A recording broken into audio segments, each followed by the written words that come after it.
Hello, stream. Welcome to Monster of the Week. We are back in action.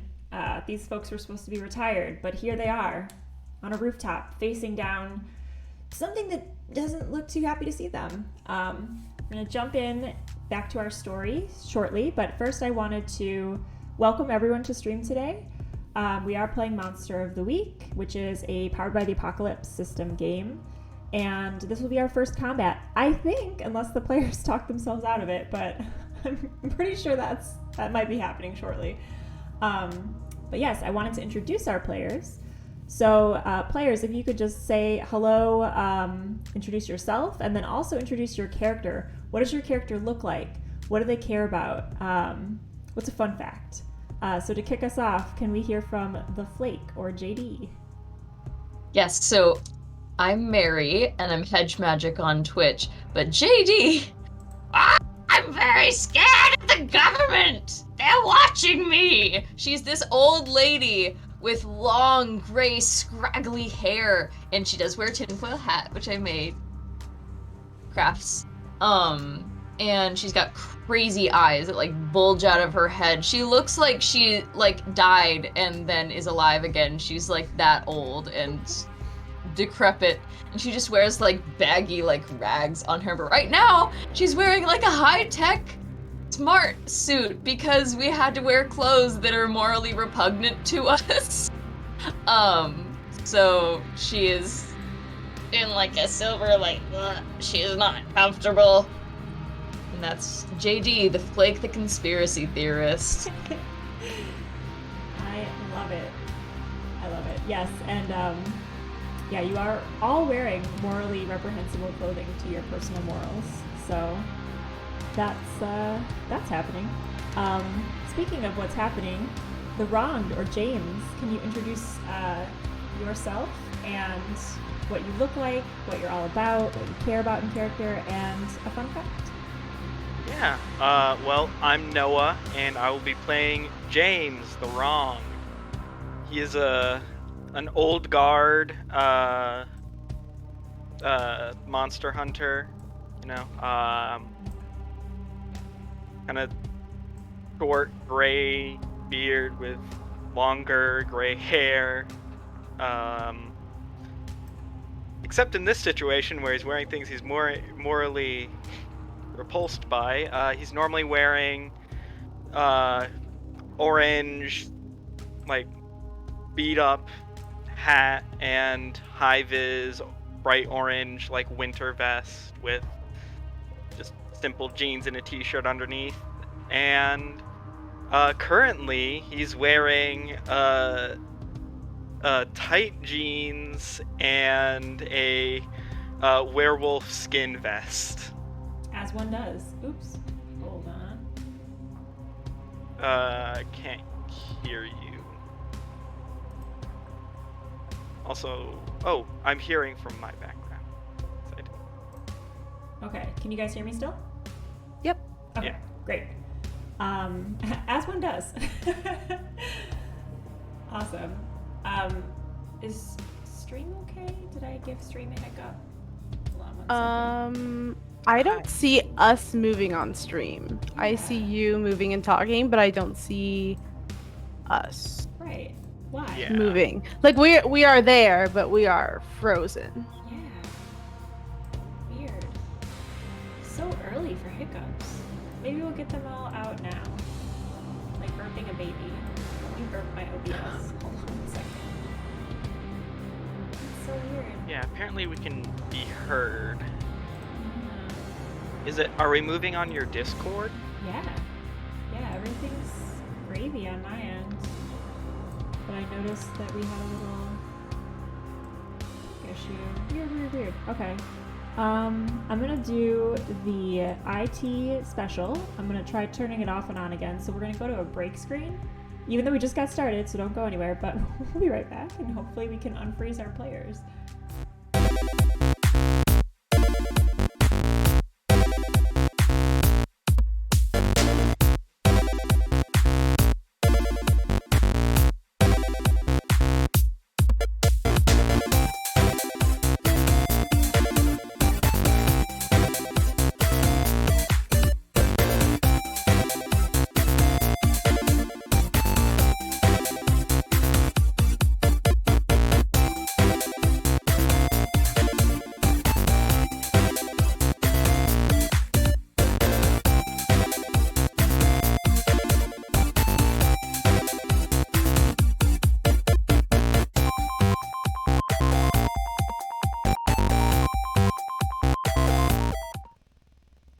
And we're back. We're really back. You can see my players, and they're moving. Yay! Okay, that worked. So sorry about that. And let's hear from our last character, Lilith, the spooky. If you could introduce yourself, what you're all about, what you look like, fun fact. I'm Tech, also Zainab.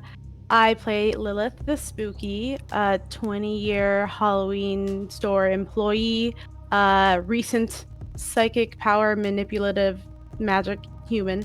I more or less look like this, and I am supposed to be wearing a pink glittery corset, something that I 100% would never ever wear ever in character.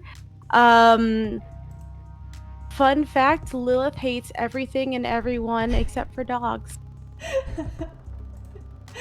I love it. Awesome. Well, thank you, players. And thank you all for joining us. I wonder if you'll see a dog up here in the battle. Maybe. Can the dog survive the battle? I'll give my life for the dog. You can use the protect move, certainly, on the dog. We'll see. We'll see. A named dog that I don't know. If I'm the one naming it, the dog will probably be named like Ricky or Billy or something. Let's be honest. I think No, we we already have already a those. Ricky and a Billy. But yes, let's dive in. All right, so Monster Hunters. Thank you for introducing yourselves. You also have one other person with you, technically, in your pocket on the phone. It's Amy, your chosen family of JD and James. Oh, Tech, we lost you. Are you still there? Hello? Hello, Tech. Can you hear me? Yeah, we can't see your Yes. video anymore. Oh. Okay. We fun. Oh no, she's going into the void. Oh, she coming back. Yeah. Yeah, bad dress rehearsal. Great show. We're doing it live. We're doing It's it fine. live. It's here for you. All of a sudden, all of my devices like disconnected and then reconnected because Maybe something funky is happening with Discord this morning. I don't know. Or it could very well just be my computer. That's entirely within the realm of possibility. All right, so Amy, she's in your pocket. She's on a cell phone. She has been told to stay on the phone this entire time because you guys were worried about her. And she has spoken up at some choice moments before. She can't hear you. She's on mute, but she was just wondering what was going on in her Amy way, yelling, "Oh my God, you guys! What's going on?" I think was maybe a direct quote. At that moment that the voice emanates from the phone in the pocket, all of the enemies around you are alerted to your presence. Lilith, you had just had a premonition about what was about to happen on this rooftop. It had been quite a day prior to this. You guys went from the homeless shelter, where you found out more about Humatil, the guardian angel of this town, and some kind of odd behavior. He hadn't been seen in a while. You met some of his devotees, people who could speak to his healing powers, that when he touched them, he took away their pain, their ailments, their illnesses, their addictions. He had quite the following. You were able to suss out that information, investigate the mystery, and in finding that Humatil was perhaps involved in this whole mystery, you decided you needed to gear up. So you went back to Hexfest and got the beautiful outfits that are morally reprehensible to you. You also re-encountered Circe, who let you know that her order thought that Humatil might be involved, and she entrusted you with the Bane Scroll. So you now have the Healing Scroll and the Bane Scroll for celestial beings. You also saw the Protector that you had glitter bombed at Hexfest. That was, you chose not to engage. That was one of your options. You could have either dressed funky or engaged the Protector. So the Protector was not alerted to your presence at that time. You made your way over to this building that you now stand, where you find yourself in a bit of a spot. The building is a warehouse. It's in the warehouse district. There was a party happening. You endeared yourself to Sansina, an ethereal being who is way cool, has a squad that is now your squad. Sansina is an ally of yours. You were able to find some information inside this warehouse about Elysium Industries. At the very least, that in the boxes that they have all throughout this industrial district, the boxes are full of illicit drugs, which, JD, you are currently experiencing the effects of one of these drugs. You have become addicted to it, JD, almost instantly. Very strange kind of half-life on that chemical reaction. And if you do not get another dose within an hour, or at GM's discretion, if you fail a roll that's important in that matter, you might need to get that sooner. Otherwise, you'll be taking -1 forward on your rolls mechanically. The warehouse, in addition to hiding all of these drugs within the boxes within it, was full of Dark Knight gang members. You did see them taking people into the back and taking them also upstairs. JD, I believe it was you who found out that the people in the back of the warehouse were being forced to ingest Paradise, the drug, to get them to a level of saturation with it that they would then be taken up the stairs. The three of you saw Sansina, your ethereal friend, being taken into the back. But you were unable to intervene as you were focused on Lilith's premonition, which is where we find ourselves right now. You went up to the top of the rooftop, opened the door, and a moment before you did so, Lilith, you saw the whole scene. You saw the guards, the Dark Knight guards, all around the rooftop with their weapons. And you saw the central figure on this rooftop, Humatil himself. His angelic form, once beautiful, now tattered with feathers falling from these wings. His eyes were dark sockets, and there was black energy kind of crackling along the skin. He was in front of the half werewolf girl that you've been searching for, Shandira. Shandira was kind of prone in front of him, almost unaware of what was going on, as she said something like, "Oh, Humatil, it's so beautiful. I love being able to help and heal people," as the angelic, or formerly angelic figure, is kind of grasping at her throat. And he looks up at the three of you and says, "Let me heal you," from his throne, which is in front of a large air conditioner, blowing wind kind of like dramatically at you guys. So all of your hair and all of your garments, morally reprehensible or not, are blowing back in the wind as the three of you stand in this doorway. It has been quite a day that has led you here, but Lilith, James, JD, something terrible is happening to Shandira, has been happening to people all over town. And Amy's worried voice on the phone yells, "Oh my God, you guys, what's going on?" as all of the eyes turn to you. What do you do? reach into my vest and pull out a 38 Magnum. As one does.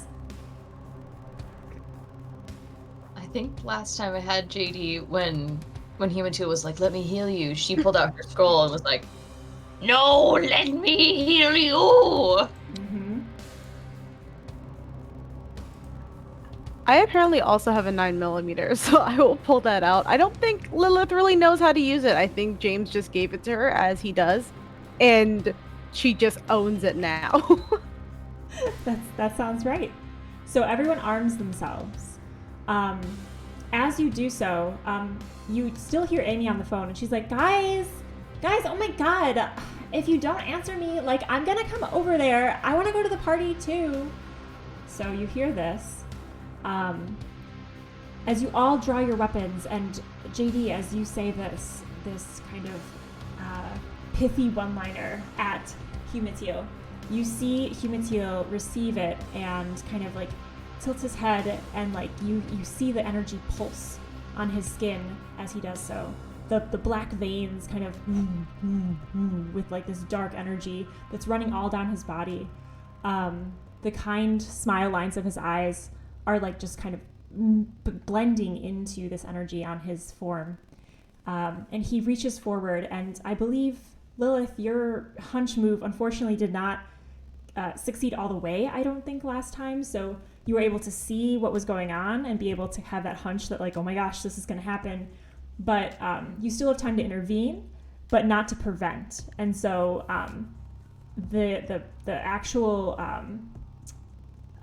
grasping of Shandir has already happened. So his hand is kind of grasping around her neck, and this black energy is pulsing from him into her, and you're starting to see like black lines begin to spread across her neck and go up towards her eyes, which are beginning to darken, and her skin begins to sag and age in front of your eyes. And she's going from a half werewolf girl of about 20 or so to she's looking older and older as the minutes go by, and he's like, I need it. I need this. What are you doing now? I'm gonna try and shoot him in the hand to get him to let go. All right. That sounds like kick some ass to me. Go ahead and roll plus... Oh, I'm using the book today, so this is very different. Plus tough. let me hold it up. I believe it's... Yes, plus tough. Go ahead and roll plus tough. All right, let's go. Oh, okay. Okay. I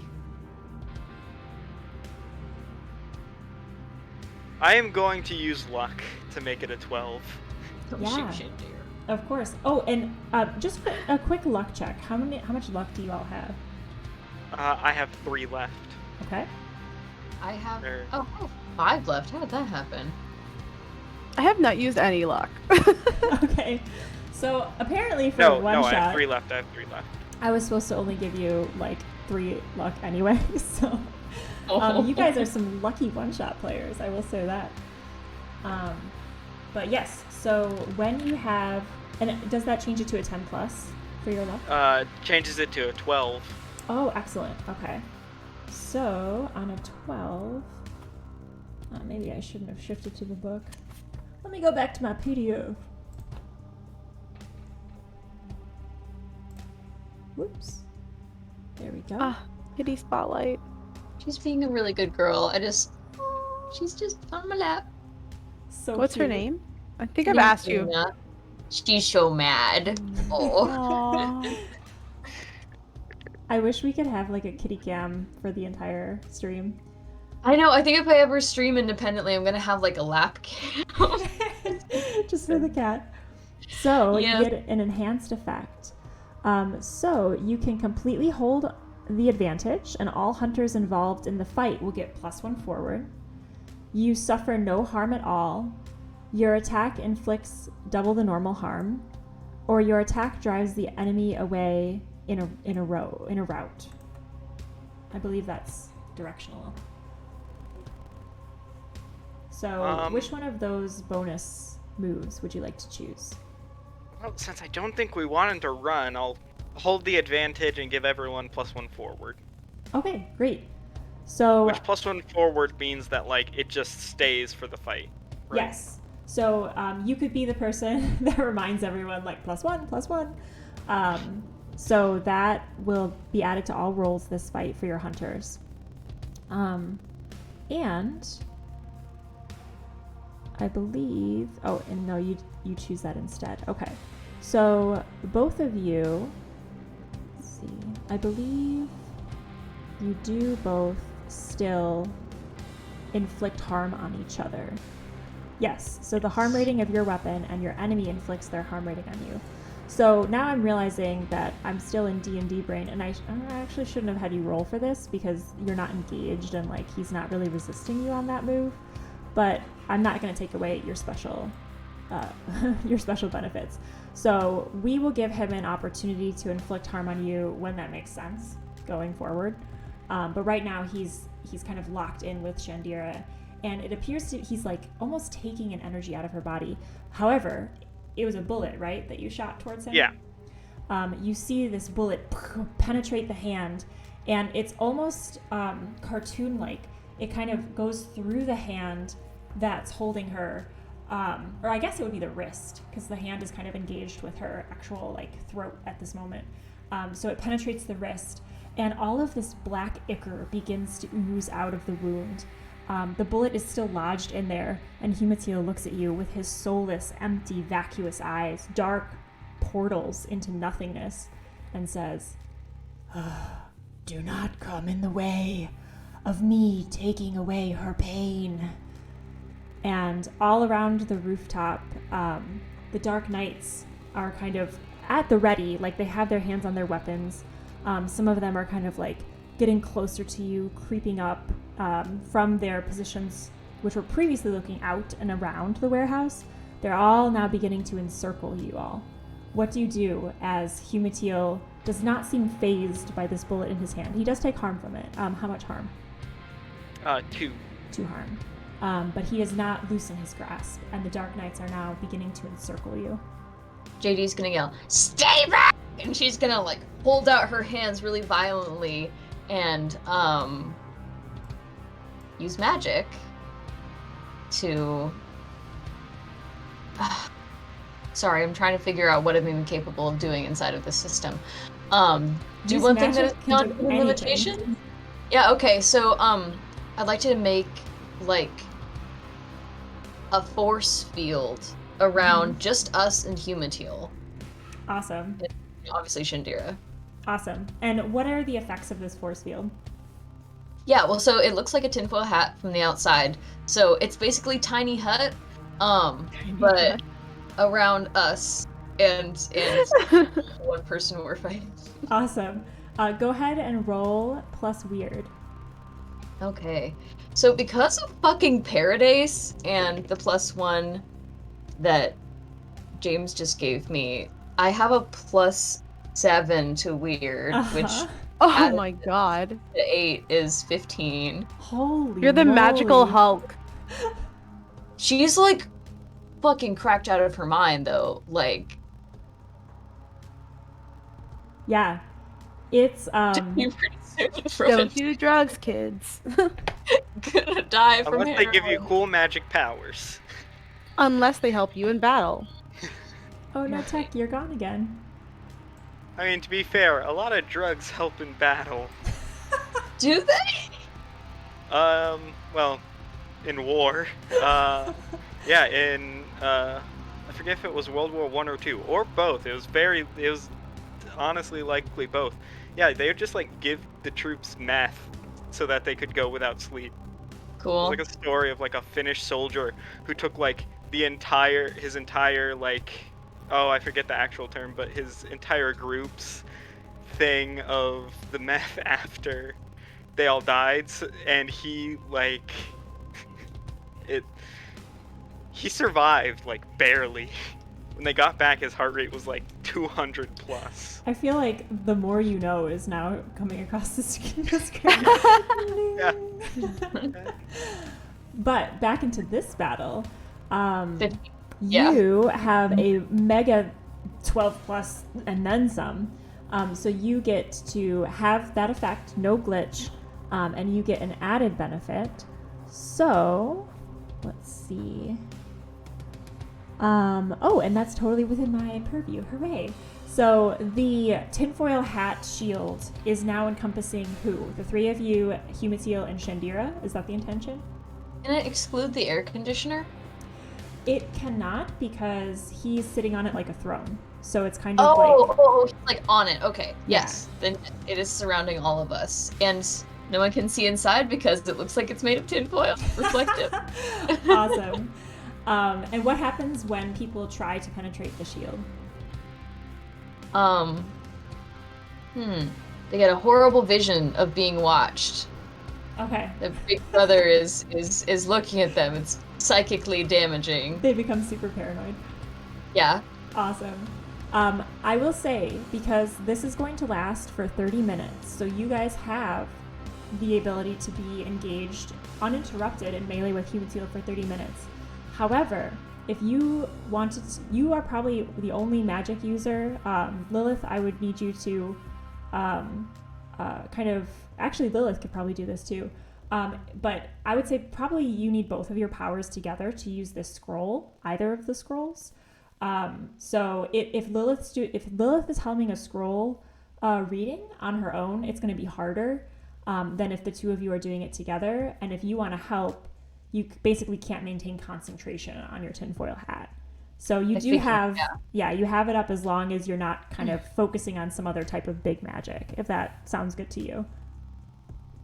Awesome. So as this tinfoil hat kind of crunches into existence, and you hear like the crackling of it all around, you hear on the outside of it like people like punching it, and like you hear as like the bullets are shooting into the side, and you actually see the indent on the tinfoil as the bullets are kind of pressing themselves into the sides.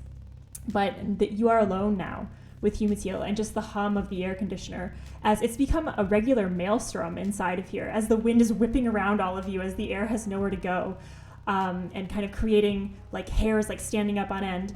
Humatil's wings, the kind of skeletal wings that are having feathers falling down from them, are also kind of rising and falling with the wind. And Shandira, who has been blissful up until this point, begins to scream as her bones begin to contract with arthritis and her hair begins to gray.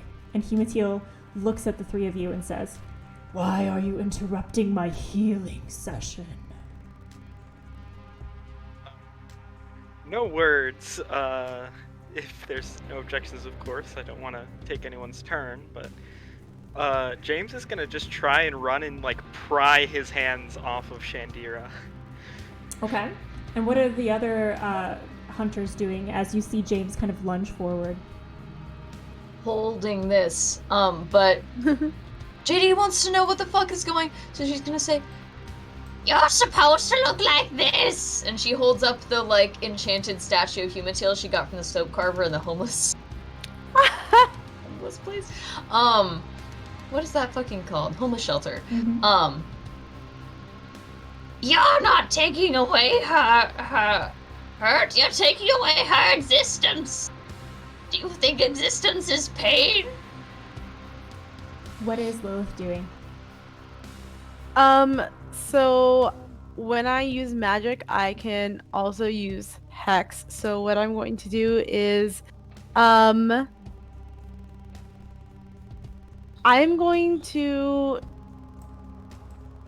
assuming James might not be able to pull off his hand. So as a backup plan, I want to cut his hand off with magic. Okay. Awesome. So here's what happens. He looks to your question, JD, and says, "Life is pain, yes, but I take it away. I'm a healer. I heal people." And Shandira is screaming louder and louder and says, "See, I'm taking her pain away." And he brings her closer towards him. James, that's when you come up. What do you do to wrench his arm off? Brute force, just like try and get my fingers in and just And just pull away? Yeah. Yeah. Roll act under pressure as you attempt to do this. Alright. One forward. Hope that. Hey, 11. 11, nice. On a 10 plus, you do what you set out to do. So Lilith, as you're kind of ready to conjure the spell, you see James pry the hands off of Shandira. Shandira falls to the ground on her knees. She looks about 60 years old at this point.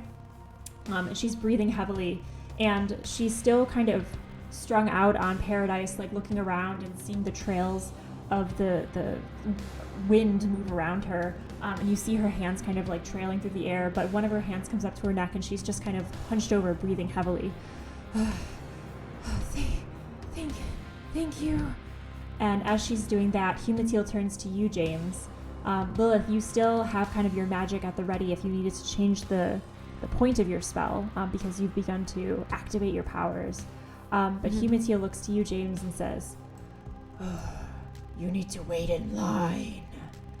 And he is going to strike you with one of his hands that begins to glow with, at first it appears to be like a light energy, kind of like a angelic glowing, but then it becomes darkened, like from the palm of the hand outwards.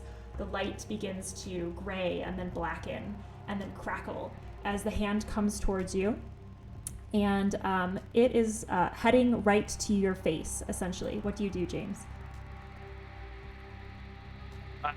Wait, can I still cut off his hand? Yeah, you can still. I think this yeah, is you the can dramatically react. appropriate point for me to take harm that you were talking about.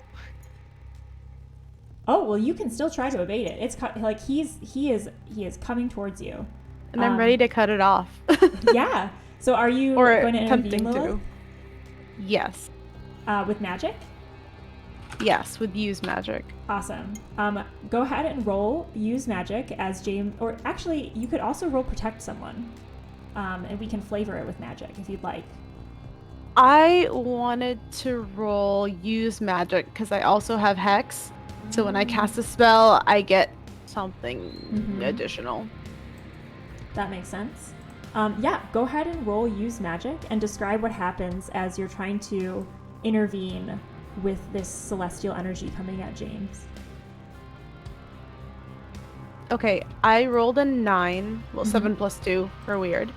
The way that looks is like, I guess I have like the third eye that we had said had opened and is now sort of, as you can see thematically, leaking out of my eyes.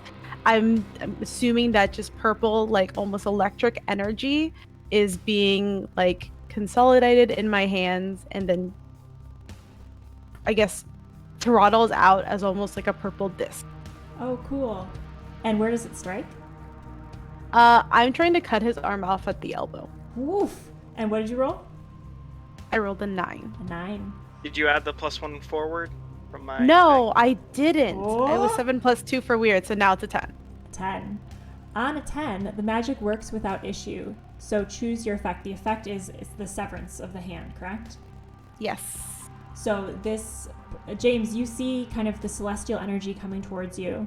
And kind of the POV, the perspective of it is like the hand is like right in front of your face and you see kind of his dark eyes and like the energy like right behind it, like getting closer to you. And then all of a sudden that hand falls limp and is no longer in point of view as a purple flash of light shoots across and severs it and hits into the tinfoil and dents it. Or actually, do you think things can go out of the tinfoil or not? I'd say we're trapped in here with him. Nothing can go out. I guess So- that makes sense thematically. Your head is protected from your thoughts being read by the government. So it hits into the side of the tinfoil, and it disintegrates, but the tinfoil is then blackened, like when you put it into a campfire, and you see kind of the singe marks on the side of the tinfoil. This guy's nothing I can't handle. Focus on the scroll. Can I use or pick the hex effect as well? Because Yes. it's like a separate thing. What does Hex do? Okay, so I can also pick that either the target contracts a disease, they immediately suffer harm. It's 2 harm, magic, ignore armor, or the target breaks something precious or important. And I want them to break something precious or important. So as the arm falls and hits the ground, you see him kind of like in shock almost as he goes to pick it up with the other arm, and in stepping forward to do that, he crunches some of the vials that are underfoot. So as you recall, all across this rooftop are empty vials from what you assume to have been paradise at one point. Crunchy glass is everywhere. Boxes that say Elysium Industries on them are also kind of open and kind of strewn all over this rooftop. And there were a few vials that did have paradise still in them nearby him, kind of scattered around his throne. And as he steps forward, he crunches on about 3 of them, and the powder begins to just dissipate and swirl around all of you, harmlessly though, because you're not ingesting it, but there's like this nice effect of like red dust swirling around all 3 of you as the drug is kind of whipped up by the air conditioner and swirled around. And he looks down and begins to scream, and he's like, no, no, no, and just begins to try to catch at it, but it's dust, he can't. And he's also missing an arm, so he is kind of, as the black ichor waving is around, shooting out of the wound. Yes, it's like a whole mess. So that happens, and you see him have this reaction to the loss of these paradise vials that is desperate. What do you do? Oh, can't hear you, JD. You're muted. You're muted. Hedge. Okay. Lilith, come here! And JD's gonna like hobble run up to Lilith and like kind of like get around her like a little bit, like shielding her a little bit with her hunched like body. Aw. You While also Mateo! sniffing the air. While also sniffing the air. No. Hubertine, if there's one thing Paradise has taught me, it's that life is beautiful. Don't you see what you're doing? You're attacking me and my new daughter. The pain of life is caused by others, and you can stop it right now. Life is what you make of it. I know you're capable of healing people, and I'm going to heal you! And she's going to, pull out the scroll and, like, put it into Lilith's hands and cover it with hers and, like, look at her, like, are you ready?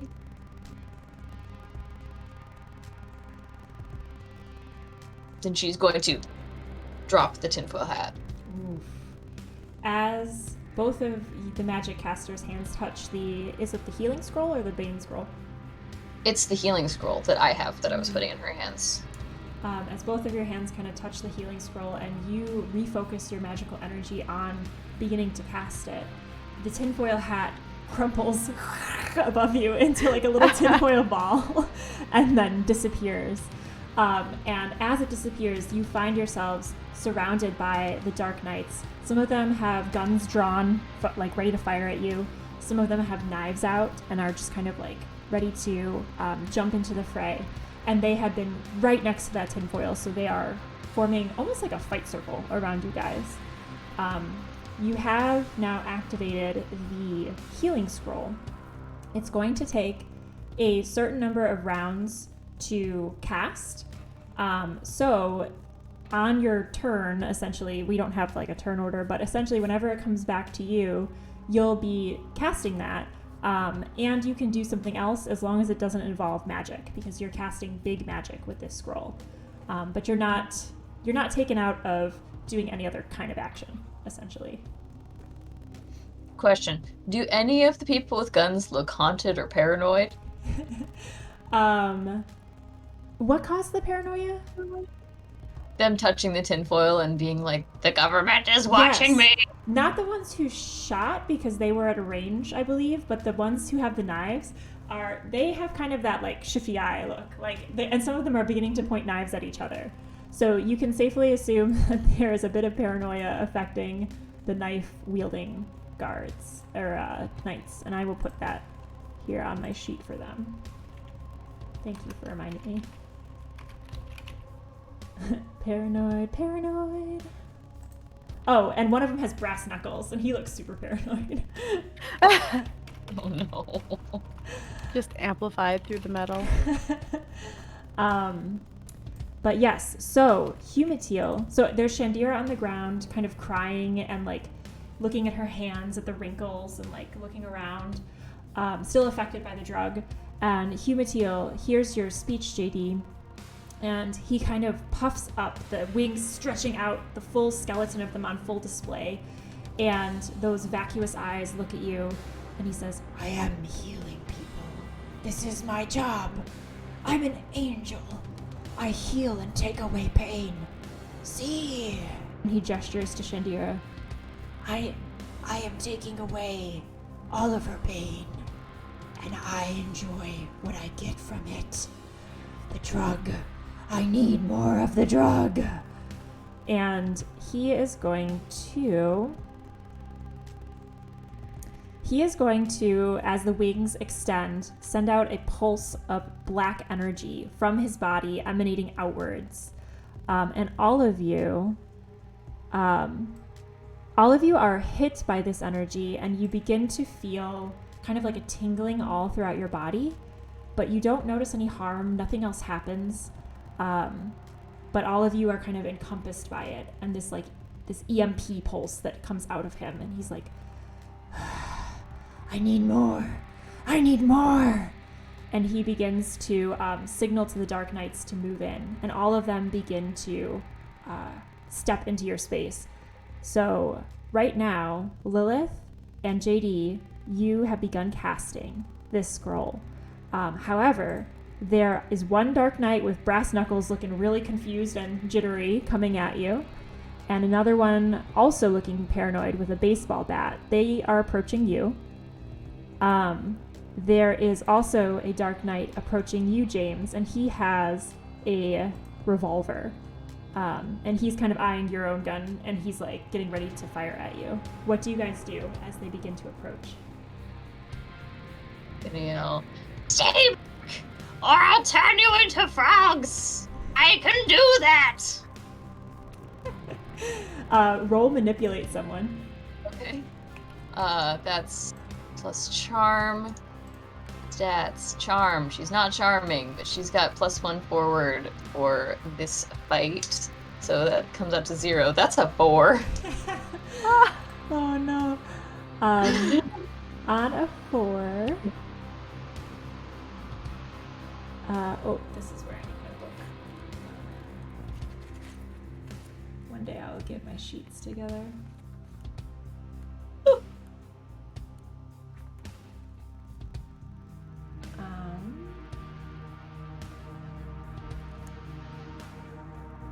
Goodness gracious.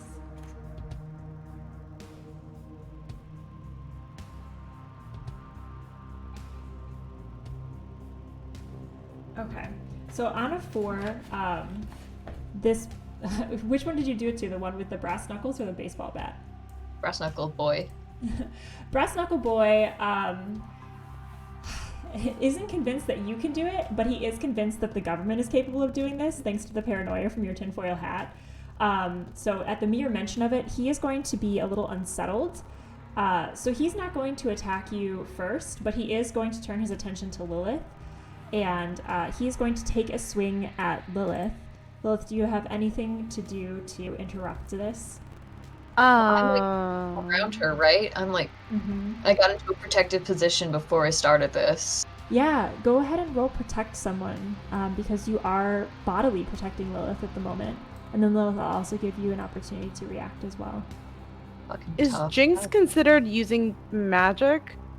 No, I think that's your spookiness. Yes. Okay, cool. That's a 10 for the protect someone. Awesome. You guys are rolling. I got hot dice this morning. Oh, didn't you have hot Except dice for the last 4? time too? I think you guys had a really good session last time with your dice rolls. We did. Oh, all except for the frog intimidation roll, honestly, so far.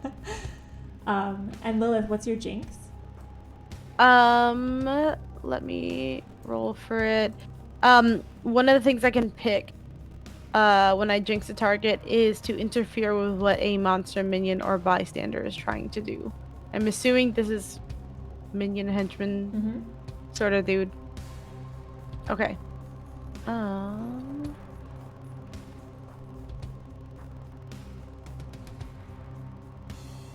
Oh my. Okay. I rolled a 13 with the Holy +1 to moly. forward because I wrote it. It was a 10 plus 2 from weird plus 1 forward. So, okay, on a 10 plus hold 2, I had to think of something else to do.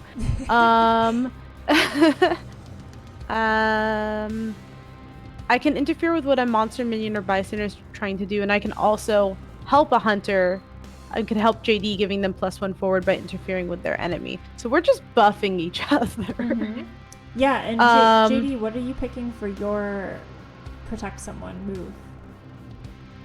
For your 10 plus? You get an extra if you roll 10 plus on protect someone. Oh, okay. You hold the enemy back? Is that... Mm-hmm. Or... No, I'm gonna say you suffer little harm. Okay. And one more? No, you just get the one. Oh. That's on a 10 plus. Otherwise, you just take the hit for them. Gotcha. Cool. So we're reducing the harm. And what's your jinx doing, Lilith? It's interfering with what a monster, minion, or bystander is trying to do. I mean, Lilith has like the weirdest purple telepathy something. Mm-hmm. I don't know if you've ever I'm trying to remember the show it's from, but basically like Ring of Magic, but like more or less powers down whoever is coming at you for a short amount of time. Okay, so it's like kind By of just mind fucking them. I love it. Okay, so Brass Knuckles is coming at... He's a little taken aback by the talk of like frog spells, and is starting to think of how the government can do this type of body manipulation, and he's like, hate the government, and he's trying to punch at you, Lilith. He is basically... Describe the Ring of Magic, like how is it affecting him physically? It's not necessarily affecting him physically as much as completely messing with what he's seeing in his mind. I want him to picture that all of his loved ones are turning into frogs and eating him. Oh, just casual. We're going on the frog theme. Awesome. Awesome. So what's going to happen is he's still going to connect with you because you're suffering little harm from this. You have -1 harm on it. However, because of this horrible paranoia that's gripped him about the frog people, kind of escalating. He's in one of those mental spirals. So he is not going to be able to attack you guys again, and he's going to kind of retreat from this situation. So he deals with the Brass Knuckles. 2 harm to you, Lilith. 1 harm to you because of the reduction in harm. Is it to me? It would go to JD. Oh, you're also taking it on right. yourself. That's right.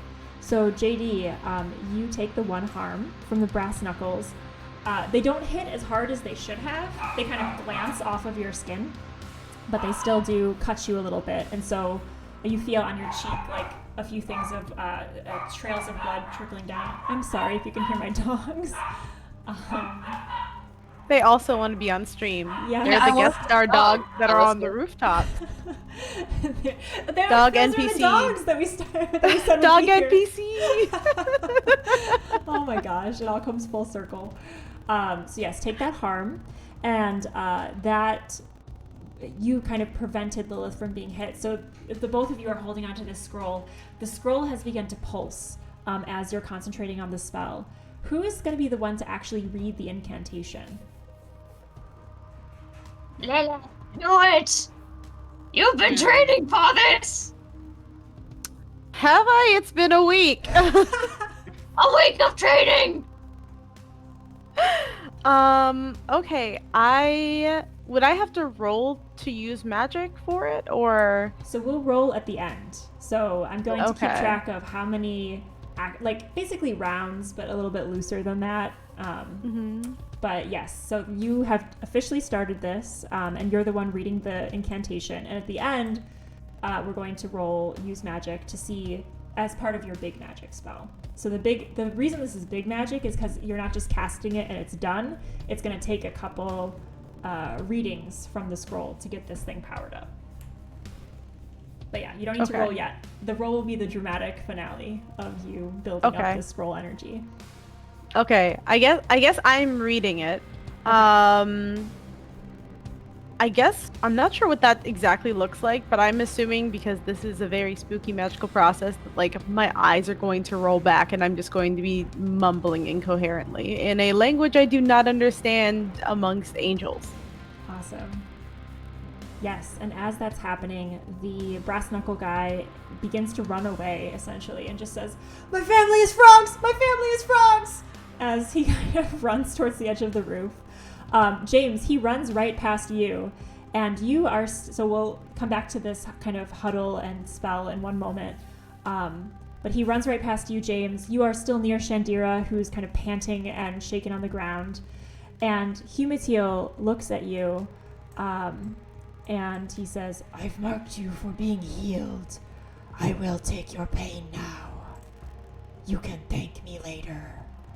And he is going to kind of he can't close his eyes because there are these voids, but he has this sense of calm come over him, and as he does so, you almost expect like a nice healing feeling to come over you despite everything. Like he just has this very monk-like stature to him for a moment, and then he looks up quickly and does one of those anime runs towards you, just like wings back, like kind of just barreling towards you like an oncoming train. And he is going to collide into you, and you feel that the bodily harm, but also kind of this impact of that radiant energy. He is going to, because of the surprise on you, just impact you immediately. You do suffer the 2 harm from this collision, but he is in close range now. So go ahead and mark the 2 harm, James. But he is like pretty much on top of you, and you feel like just this pulsing energy as he's like, let me take your pain. What do you do?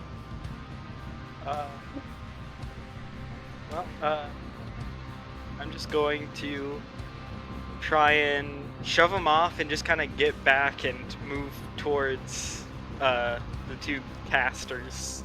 Yeah, do you shove him with the intention of causing harm, or just to have him get off of you? Well, I'm trying to get him off of me, but if I can cause some harm along the way, I'll take that. Yeah, I mean, he's a big guy, so you and you are like a trained hunter, so you're able to push him off, but if you wanted to kind of engage him in combat, you'd have to stay there and fight him essentially. So he's pushed off of you, but he's persistent. So as you go to step away or to move towards the casters, he is right back near you, almost like this looming shadow. The wings are kind of casting the shadow around you. He seems to be pursuing you. I mean, I'm just focused on getting near them so I can interfere if something starts going wrong with them. Do not come near us. He is following you. Diversion tactic. Yeah. If that makes sense. Yeah. I mean, if he leads him away, does the healing have a range? Like, Lead him that far away. I don't know. A tough job, just circles on the rooftop. I'll There's just- not very I'll just much. Stay here. I'll just stay here and just like push him off and pop a shot at him. Okay, so you do use your weapon? Yep. All right. Go ahead and roll kick some ass as you are now engaged in combat with him. He dealt the harm that we held over from earlier, because remember I had you roll when you didn't need to, so that was the harm that was coming to you. But now you are engaged with him, and he is resisting. 8. An 8 with your +1? Yes. Okay. On a 7+, you and whatever you're fighting inflict harm on each other. So what is the harm from your weapon? What does that deal? 2 harm. And where do you, like, what does it look like? Where do you shoot him? What is James doing at this just moment? In the chest. And it's kind Center of point mass. blank, right? Like you're like right up against him. James, you have a moment where as you pull the trigger on this creature, this almost snarling beast, it transforms into a beast from your past, the werewolf that's haunted your dreams. It kind of, you have this moment, this PTSD flashback of the night that you lost Marcus and the werewolf retreating into the distance and you firing a weapon into the forest in rage and anguish. And as you pull the trigger against Humatiel's chest, the bullet enters it. And similarly to the bullet that you shot earlier, black ichor begins to spill out of his chest wound.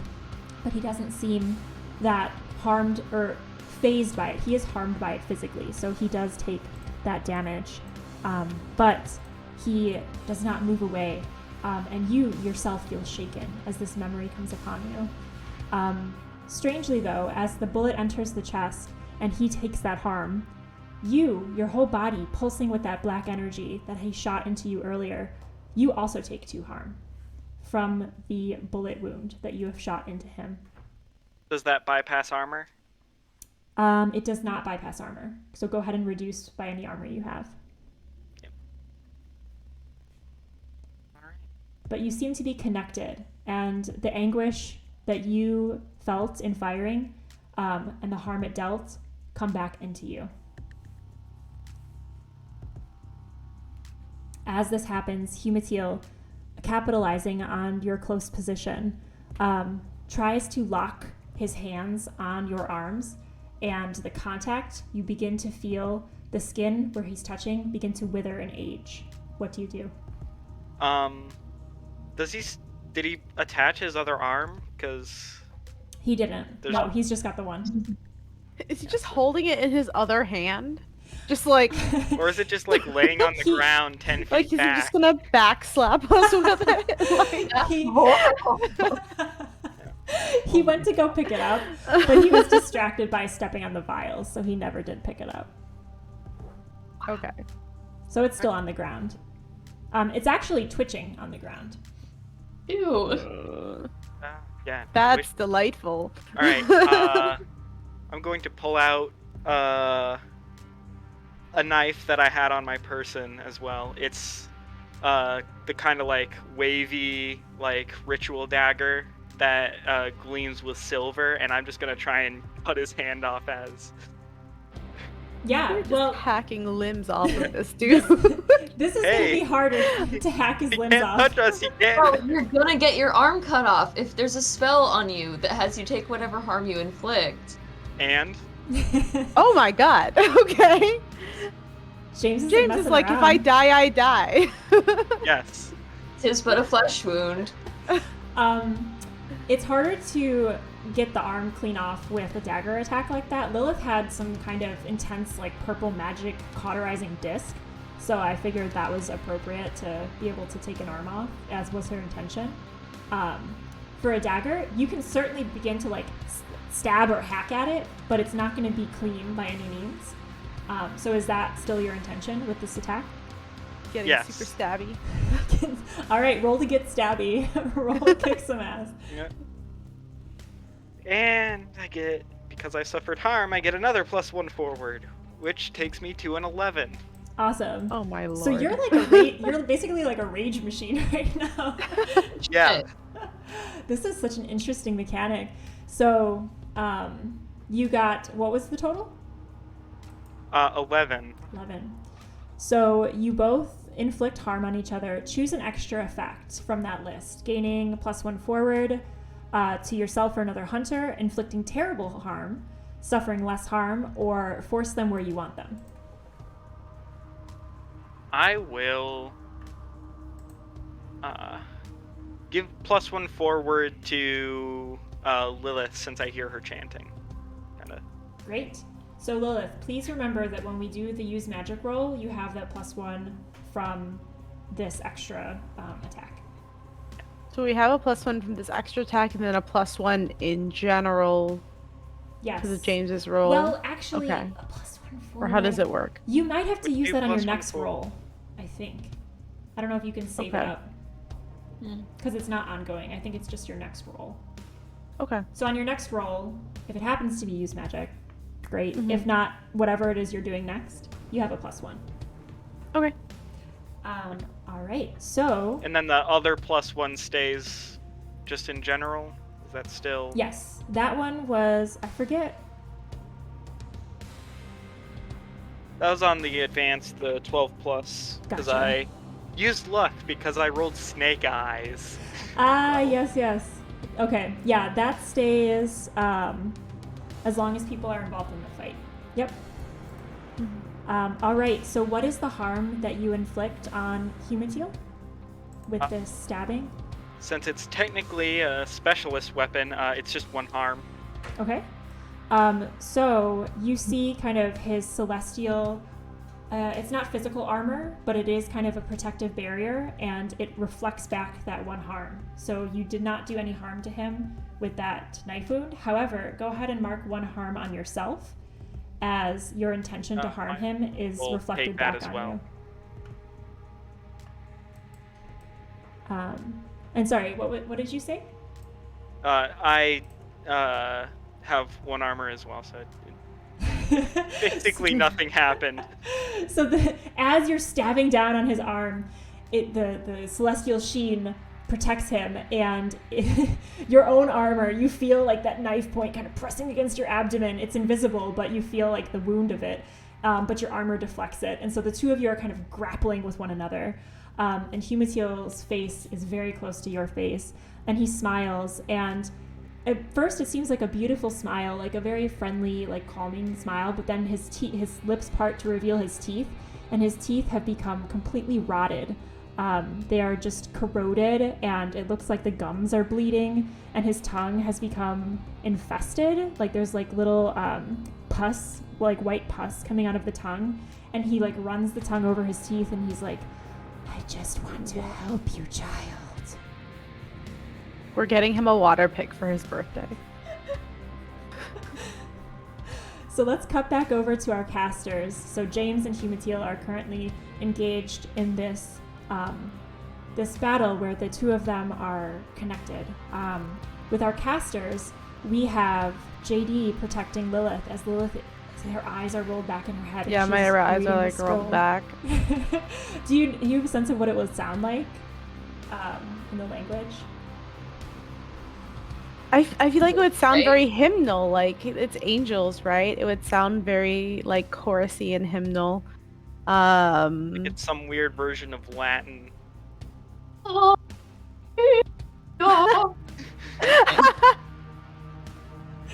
That's awesome. That's great. So yes, Exactly there's- that. It's backwards Latin. Backwards Latin, reversed. chanting, hymnal, singing. Horrifying. So scary. Exactly. What? I love it. So backwards chanting in Latin, but also singing, and like it's interesting. The fan, the air conditioner, the hum of it feels like that chorus behind you, like that music, and it's beginning to swell as the incantation is being read by Lilith. You hear the sound of from like the air conditioner as the notes get higher and higher, and it tunes into the incantation being read. However, you still have some dark knights around you. The dark knights look at each other. So we've got Brass Knuckles ran away. You see Brass Knuckles in the background just kind of like, frogs are everywhere, man! They're everywhere! And he's like shaking one of his companion's coat or jacket lapels, and the guy's like, get off me, you crazy freak! I feel like I've precipitated multiple mental breakdowns. Valid. But the ones near you, you still have the baseball bat guy approaching. And there is a woman with a big knife. Both of them look a little paranoid. But they are coming towards you, and they're saying, the woman is like, don't interfere with this. We got a good thing going on here. And the baseball bat guy is kind of hitting the bat in his hand, and he's like, "Man, you don't understand what you're messing with. Humateel, he's gonna mess you up. I've seen him kill before." What do you guys do? As Lilith is chanting, like JD's still going Like I'm occupied. Yeah, you're zoned out doing crazy angel shit. JD's gonna turn and say, "Do you see her? She can destroy your mind just by looking at you. I'll turn you into a bat with a baseball. I'll do it. I'll end your life." Roll manipulate someone again to see how this one goes. It's all Oh very my God, animal it's 10. themed. Is it 10? Yeah. All right. Oh my god. So you Well, now it's an 11, right? Because of the forward. No, to but I all have of a us. -1 to charm. Oh. So it's a You have 0. +1. It but it's canceled +1 out. forward. Oh. Yeah. Well, yeah, so the it +1 forward cancels canceled out, out the so -1. Yeah, so it's just a 0. Yeah. Okay. Oh, it's a 10, not a 0. No, it's not a 0. What? No, it's 10. I was like, that's impressive. Big So you manipulated this person into thinking that there is some kind of danger that you can cause with your magic. By turning him into a bat with a baseball.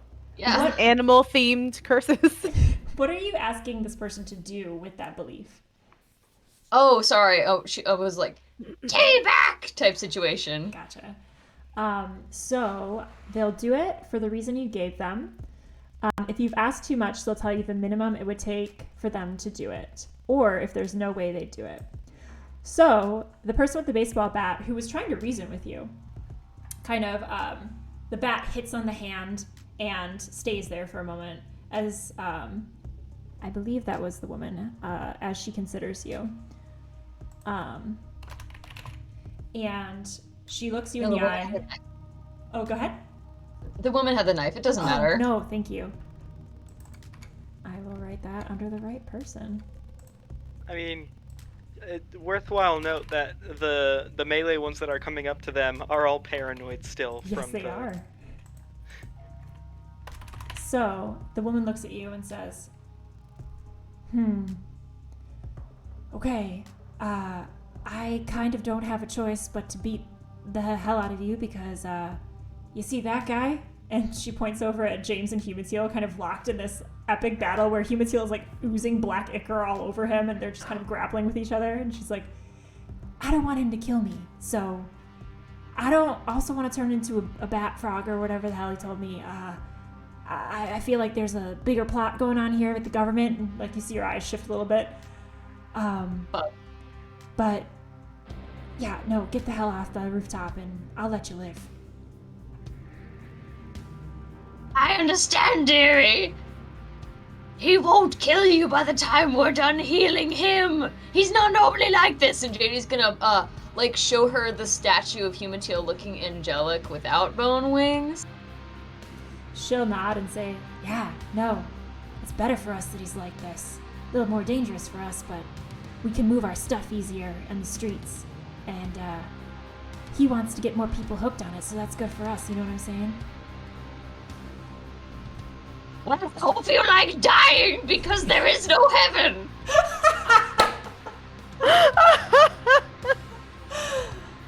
What do you do?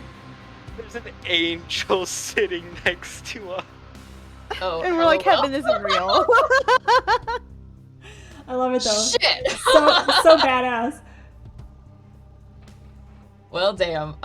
She's going to, as she's like helping Lilith still, she's going to like hold out her hand and like this twisted like claw, like she's going to cast a spell, but she's not going to. It's just like in a threatening. Okay. Like Vogue. Just. So, the baseball bat person is very scared of you. So they're going to take a few steps backwards. So they're not in a threatening reach of you anymore with their bat. Big knife woman. So she's kind of, she's got like, I don't know if it's because I said big knife, but she's like a big woman as well. I really like that. Yes, please. Big knife, big woman. She BKBW. BKBW. Big knife, big woman. She's got suspenders over her ample chest, and they come to a adherence at her belt. And she has a big belt with a bunch of other knives on it. So this is the big knife she's got in her hands, but she's got other knives kind of dangling from the belt. And she has not been, she's paranoid, but she has not been manipulated by you yet. So baseball bat retreats, is not a threat. However, BKPW is going to take this opportunity to say, you guys don't understand what you're messing with. Humatil, he's not the real threat here, but I can't let you get in our way. And she is going to stab at you, and would it be possible for me to draw her attention away from them and towards me using Protect Someone by, like, popping essentially a warning shot at her? Yeah. You can certainly do that. If you roll that move, though, Humatil does have free access to you because you're no longer paying attention to him for that split second. Do you still wish to do that? Yep. Right. The spell's the important bit here. All right. And roll I'm Protect going Someone. to invoke Never Again. I can act as if I rolled a 10, but I can't choose to take little harm. Okay. And is that And your I playbook will, move? and I will choose all impending danger is now focused on me. Nice. Awesome. So that's a playbook move for Never Again, correct? Yes, Awesome. that is a playbook move. So that happens. All impending danger is now focused on you. Humatil was going to be focused on you anyway. So that's happening. But I'm worried about the mooks. the big knife, big woman. Here's what happens. So she goes to stab at you, JD, after saying, like, Humatil's not the biggest threat here. You're not going to get in our way. And she stabs at you. However, the knife hits into the ground because the baseball bat person is like, no, she's going to turn you into something crazy, and, like, rushes at big knife, big woman. So the baseball bat person kind of hits into her, and the knife stab kind of sticks into the concrete below you. And so they get into a bit of a skirmish. As a shot goes off, as James fires the warning shot, both of them turn towards James and look at each other and say, well, that guy's not going to turn us into shit. Let's get him! And they rush at you, James. So you've got big knife, big woman, and baseball bat heading towards you. And you feel again from behind you the cold and yet also, like, electric energy coming from Humatil's hand as he puts it on the back of your neck, and you begin to feel the life drain out of that area, and your skin begins to age and your hair begins to gray at the base of your neck. What do you do? I mean, it's already great. It begins to fall out. Alright, now that that's taken care of, I'm just gonna, like, basically try and turn around and swat his arm off. Okay. If you so basically the choice here is, do you focus on the folks coming towards you or Humatil? Which one would you like to turn your attention to? The others will get Humatil. an opportunity to attack you. Okay.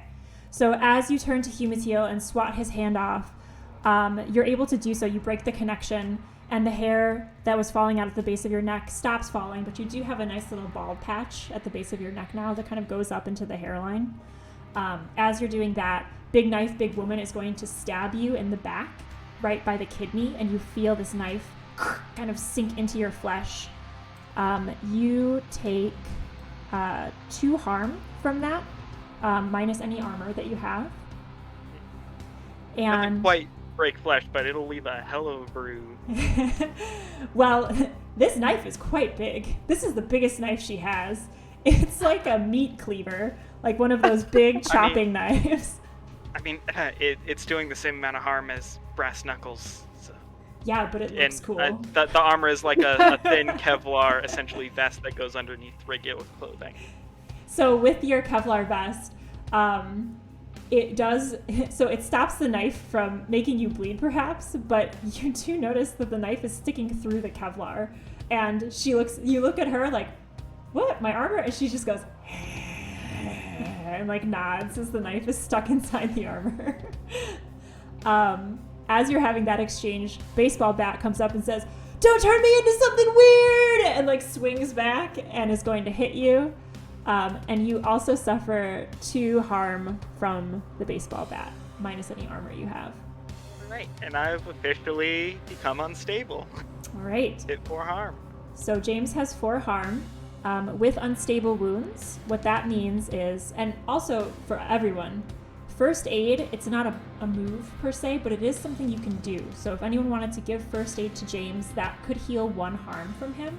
However, it would need to make sense narratively. You can't just come up and be like, hey, you're healed. Like, you either have to use magic if that's what you're intending to do, or pull him aside and bandage him up. You saw him get stabbed, and you saw him get hit in the head with a baseball bat, so he has a little bit of a woozy concussion thing and kind of like a bruise happening here. But yes, anyone can give that healing. James, you can even do first aid to yourself, but you would need the opportunity to do so. Point of order though, once you've become unstable in a battle, even if you go below the threshold of 4 harm again, you are still unstable until you can like actually recuperate from all of these wounds. So there is a sense of realism in that even if your harm level goes down, you're no longer in danger of dying as readily as you were before, but you're still unstable. Okay. So we're doing magic right now, which means we can't do other magic, right? Lilith can't, but you can. Oh, what? Lilith is doing weird vibey things. I But thought Yeah. I had to be. I thought it was like big magic, so it was both of us that we had. Well, LOL, it would have actually turned him into a frog. Okay. It's both of you to make basically the DC of how many rounds we're going through for this spell lower. So it's going to take less time to get through the whole scroll with both of you helping the spell happen. But Lilith's the one reading it, so you can still do magic, JD, if you'd like. Well then, fuck yeah! All right. She's gonna turn to baseball guy. She's gonna be like, "They're turning the freaking frogs gay, and so are you!" And she's gonna use froggy magic. time. I'm irresistibly attracted to James. Wait, say that again? She's using magic to make baseball bat guy irresistibly attracted to James. I love this. Can you please roll use magic? Yes, I would do that. It's like +7 to weird, insane. So that's another 8. So that's gonna be 15. Oh my gosh. goodness.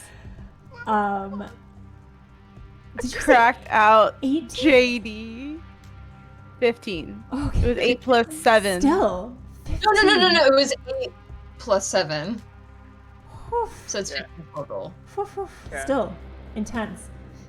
So that happens, and Love you get connection. an added benefit. So And Big Knife Lady believes in gay rights. No, I'm sure she does. she does. She It- better. We all do. She's Everyone- been working with James. What's the added benefit that we can choose? It is given by the GM. So. Oh, okay, fun. Indeed. Okay, so this is baseball bat, correct? That becomes in love Baseball with James. bat. Okay. Yeah. I'm turning to for James. The added benefit is that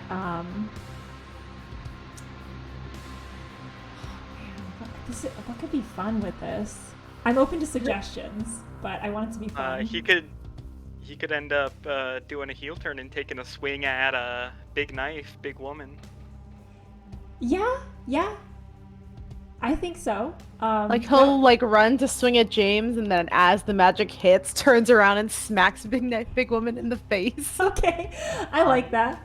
Are they friends? Are Big Knife, Big Woman, and Baseball Bat friends? Yes, I think so. It seems Yeah, Like like a working relationship. they know each Coworkers, other. coworker buddies. Relationship. So how about baseball bat, we'll just say they, because I feel like I've changed pronouns on baseball bat a few times, so they go by they. Baseball bat is now in love with James and will protect him to the death. How about that? The benefit. Does that sound good to you guys? We've gained so many random allies. Yeah. All right. So, I'll take that. so James. I mean, James wants to retire happy. I mean, this is Yeah, you're welcome, step James. one. A bit young for my taste. Well, now especially. Well, now. Yeah.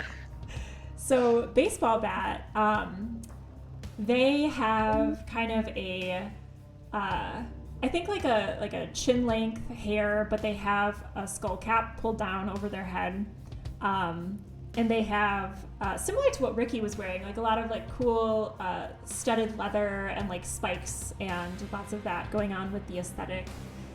And they're about they saw Big Knife Big Big Knife Big Woman. I still love that name. They saw Big Knife Big Woman stab through your Kevlar and penetrate it with the biggest knife you've ever seen, and they are about to whap you in the side of the head when the spell hits them. Actually, I think they did whap you, right? You took that damage, correct? Yeah. Yeah. Okay. They hit me in the head once. Cool. So they're about to whap you again, because if there's nothing... The best thing about a baseball bat weapon is that you can kind of wind up and then go for another one. So they're going to go for the other side, kind of like taking a batter's stance at you. But the spell hits them. And what does it look like, the spell, JD? It looks like blowing a kiss, and it's like a of like pink poof that like at him like a powder puff. With glitter. We can't forget the glitter. With glitter that leaves a little like rainbow trail. Oh my gosh, I love it. The glitter rainbow trail powder puff, you see it for a moment, and then the air conditioner, this like vortex of wind that is picking up on the roof, blows it all around. So James, you're surrounded by like this swirling rainbow energy as baseball bat puts down the bat and just has this like beautiful smile looking at you and says, "I've been waiting for this all my life."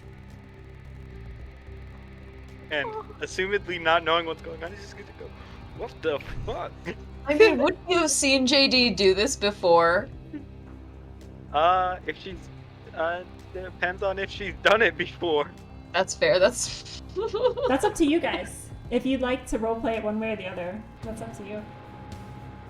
You have like a flashback to a time where we were getting ice cream together, and they were only going to give me one scoop, and the cashier fall in love with you, so they I give you don't two. need another stalker, JD.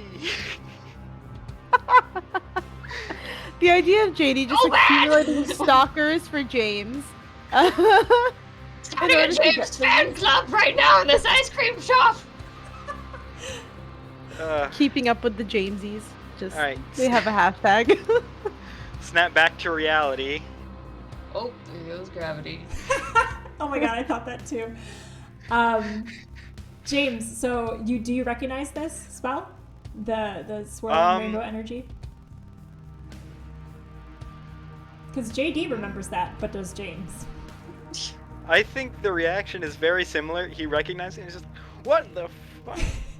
JD, I don't need a new stalker. Baseball bat. The bat kind of like goes limp in their hands as the hands lower, and turns to you, James, like with one of those. I feel like the closest cinematic reference I can think of is Frodo turning over his shoulder to smile at Sam, like just this That's Oh, completely yes, beautiful, perfect. earnest smile, and then turns around and with an incredibly violent energy, the beauty drains from the face and just turns into this utter rage. Their face goes, "Ah!" and they just begin to wail on Big Knife Big Woman. So Big Knife Big Woman is going to take that damage from the baseball bat as baseball bat is yelling, "Get away from my loved one!" So that's happening. Meanwhile, so let's go back to Humatil, because Humatil is unaffected by this love triangle and is still Is it a near to triangle? James. It depends on whether Big Knife, Big Woman, and Baseball Bat Guy are in love. Ooh. There I does, asked if they were friends. I don't know.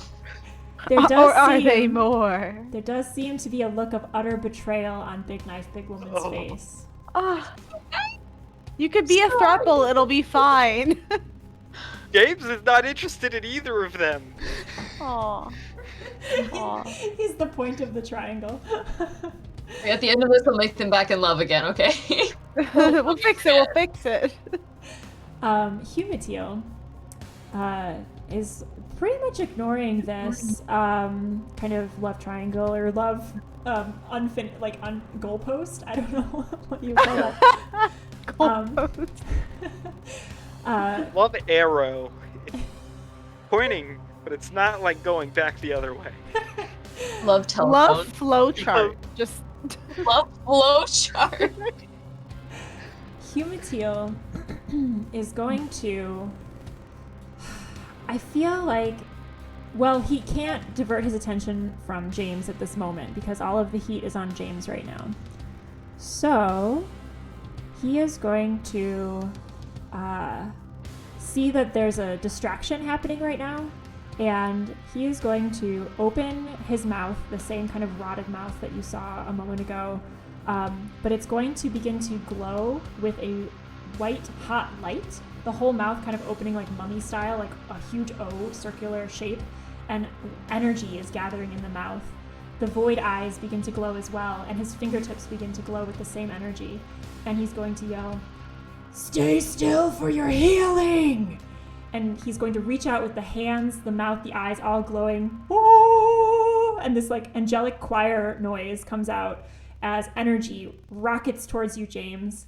And you take 3 harm from this beam blasting out into you. Ooh. This is getting close. is baseball bat not gonna like jump in jump in him front or of you? something? What do you guys do? Oh, baseball Oh, I bat? was thinking baseball. I still have my action. They Still get to do love James. Aren't they gonna I'm jump going back to- with him? Oh, it's They do I'm love going James, but they're to- currently engaged with Big Knife, Big Woman, so they're fighting off that attacker. Yeah. I'm going to, like, throw his arms off, grab my pistol, and shove it into his open mouth and pull. Oh my Ooh, God. Wow. Roll kick some ass. you feel though, don't kill him for real. So James, as you reach your arm out with the pistol into this beam of energy, you feel like when you stick your hand into an oven, like the heat around your arm and your hand, and especially where you're holding onto the metal, it heats up incredibly hot. Go ahead and roll kick some ass on this. Well, Woo! Holy moly. So you both deal harm to one another, and you get an extra effect. So are you taking... I'm going to choose to suffer no harm at all. Awesome. So you suffer no harm from the blast. So go ahead and unmark that harm. Or sorry. This is a new thing. So keep that harm from the blast. Yeah. That's a hard move on you. This is going to negate the harm that you would have gotten in return from attacking, right? Yes. So- I believe that's the intent of the Yes. thing. Go ahead. What is the harm that you're dealing with this gunshot right into the throat of Humatiel? It is 2. 2 harm. Let me go ahead and mark Yes. that. All right. Does the armor count if it's inside his body? Hard to say. He's lit up like a Christmas tree.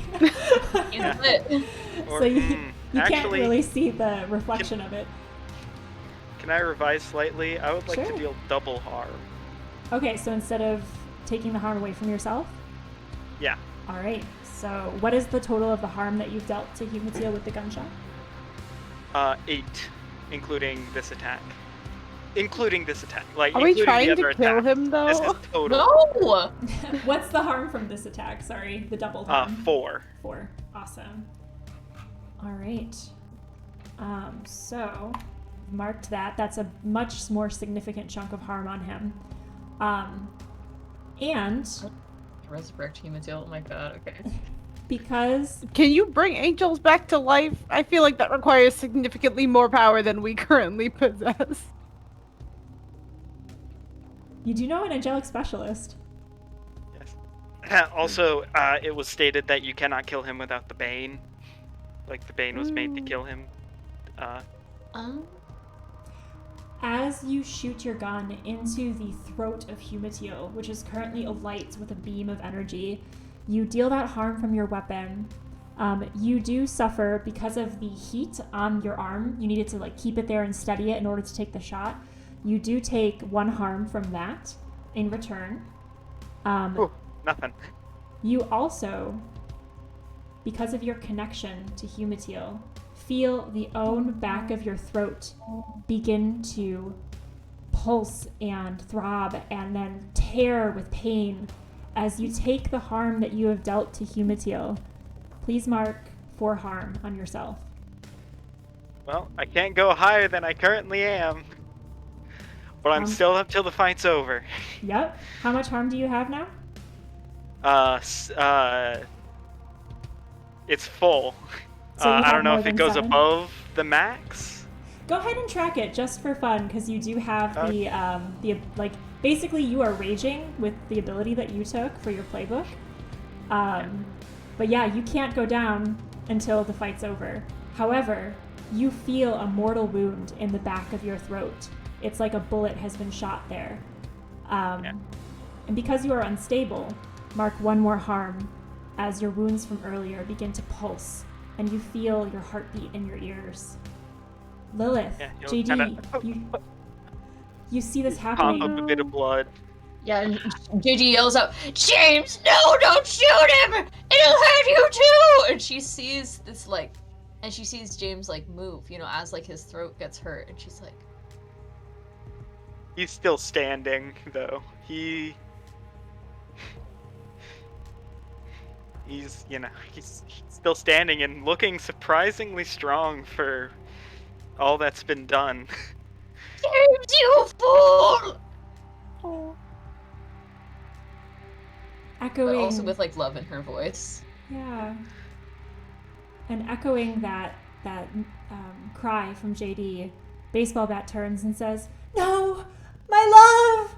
No!" And at that moment that Baseball Bat turns, Big Knife, Big Woman stabs them in the shoulder. "Ugh! You traitor! Everything you said to me was a lie!" So this is all happening at once. And I'm going to go ahead and mark that harm for our baseball friend. Baseball. Unnamed Baseball man. buddy. BBB. BBB. BBB and BKBW. Baseball bat buddy. All right, let's go back to the casting now. So you see James kind of staggering on his feet and inhumanly, with every pull of energy and adrenaline in his body, defied death as he has taken more wounds than any mortal can handle. JD and Lilith, you are still casting. Lilith, even though you can't use magic, you are welcome to do anything else, including your spooky moves, but you just need to focus your magic on the spell. You are no longer surrounded by Dark Knights. However, they are in the perimeter, more kind of unnamed, like faceless NPCs in the background. So if you move out of this melee space, I will have them attack as a group. So they'll have like a group attack. So we're not like creating individual foes for you, but they are kind of on the perimeter of the roof. You see Shandira, who has been sprayed at this point with black ichor from the wounds of Humitil, and she herself is kind of like rickety and unsteady on her own feet. She's trying to get up, but her back keeps cracking because it's aged 40 years in a moment's time, and she is kind of shaking on the ground near this fight, quite near it. And you also see the scuffling of the Dark Knights, and James, your comrade for so long, in danger. What do you do?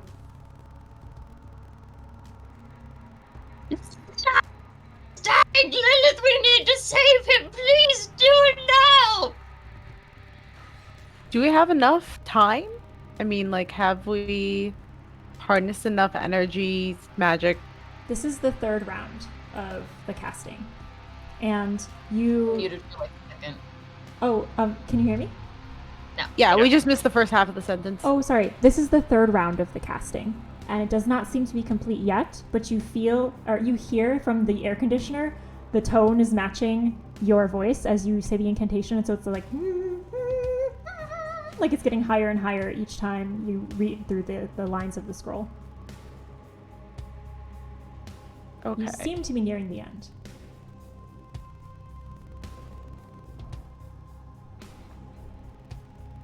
Lilith, what are you doing?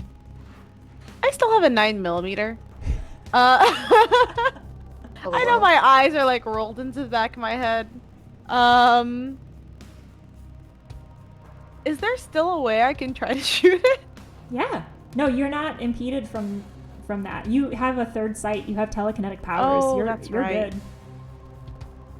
Okay, what are the enemies around us now? Brass Knuckles is having a mental breakdown. Baseball Bat is stabbed. Baseball Bat and BKBW are fighting one another because Baseball Bat is trying to protect James and BKBW is jilted. Any other immediate enemies other than them, and then I guess Humatiel, who got shot in the throat? Yes, Humatiel is kind of near both Shandira and James, and looking. He's literally like glowing with radiant energy. Okay, but no one else nearby and then to attack. The periphery NPCs, if you leave this area, yeah. I'm gonna try to shoot BKBW. Ooh.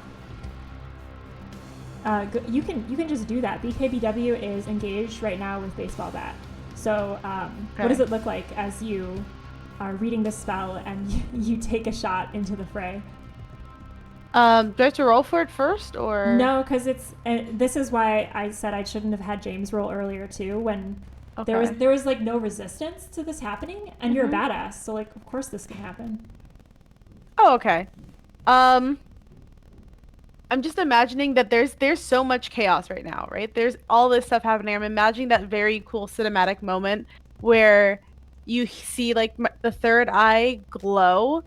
The bullet shoots out, and it's almost like you can see it go straight and true, but while everything is moving, somehow goes all the way through to hit BKBW. Awesome. Very cool slow-mo moment. I love it. And how much harm does it deal? 2 harm. Yeah, 2 harm. As the bullet strikes true, BKBW is about to bring down the biggest knife this side of Port City on her former love interest, Baseball Bat. And where do you strike BKBW? I was aiming for her stabby shoulder, her stabbing shoulder, her primary stabbing shoulder. The bullet strikes true through the primary stabbing shoulder, and her body wrenches. Ugh! And she turns to you and kind of raises the knife in a threatening gesture, and then slumps to the ground and has expired, is no more. The blood begins to pool under BKBW, and Baseball Bat does not even blink an eye and turns to James and says, "My love, are you all right?" There will be a cough of blood in response. Just Baseball blood Bat. chortle. Baseball Bat begins to like have tears streaming down their face, and in response to the death of BKBW and James's kind of mortal peril, turns to Humatiel and says, I thought I was benefiting from pushing the drugs for you, but I see now that it's only put the one I love in danger." And she points to James, or they point to James, and they are going to run at Humatiel. James, do you do anything? I'm going to roll to protect. I'm going to protect someone. How do you do that? I'm just gonna just arm out, just clothesline this kid. Okay. Yes, roll to Knock him protect. down. As Baseball Bat runs towards Humatiel. I'm going to use Never Again and choose to hold the enemy back. All right. What did you get on your roll? 10 plus. Woof. Well, it's not a roll for Never Again. It's just, it counts as a 10 plus, but you are unable to choose to suffer little harm. Okay. And it's an auto hit, essentially? I don't have your character sheet up. Awesome. So you hold the enemy back. Okay. So what does it look like as Baseball Bat is running full on to Humatiel, and Humatiel opens his arms and says, "Welcome, my child," and reaches towards Baseball Bat. James is gonna reach out an arm to clothesline the kid, knock him off his ass so he can't run towards Humatil, and then just like 300 Sparta kick Humatil back a bit. Awesome. So, James, mortally wounded, this happens, and Humatio kind of flies backwards with the Sparta kick and hits into the air conditioner throne, and vials underfoot begin to clatter and clank together as the movement scatters all of these, some empty, some full, Paradise vials. At the sound of the vials clinking together, JD, I'd like you to make another roll plus tough for me, please. Oh no. That's 8, and then my tough is... Oh, well, so it's +1 though, so it's 9 with the +1 that... +1 forward. Yes. 9? Okay. So it's 9. So your addiction to this drug, this unnaturally quick addiction, flares up in you, and for a moment, like your ears perk up at the sound of more Paradise nearby. You are not, so the timer does not accelerate, so you still have about, like, I'd say at this point, like 30 minutes before you need another dose. You have all of the sensory effects still, but your +1 has faded because you did not get a 10+ on the roll. So you no longer get the magic benefit, but you get to, you still have all those weird time issues happening. Oh no! Oh So- no! Unless she drinks more of it, right? Or Exactly. snorts more. I forgot the mode of ingestion.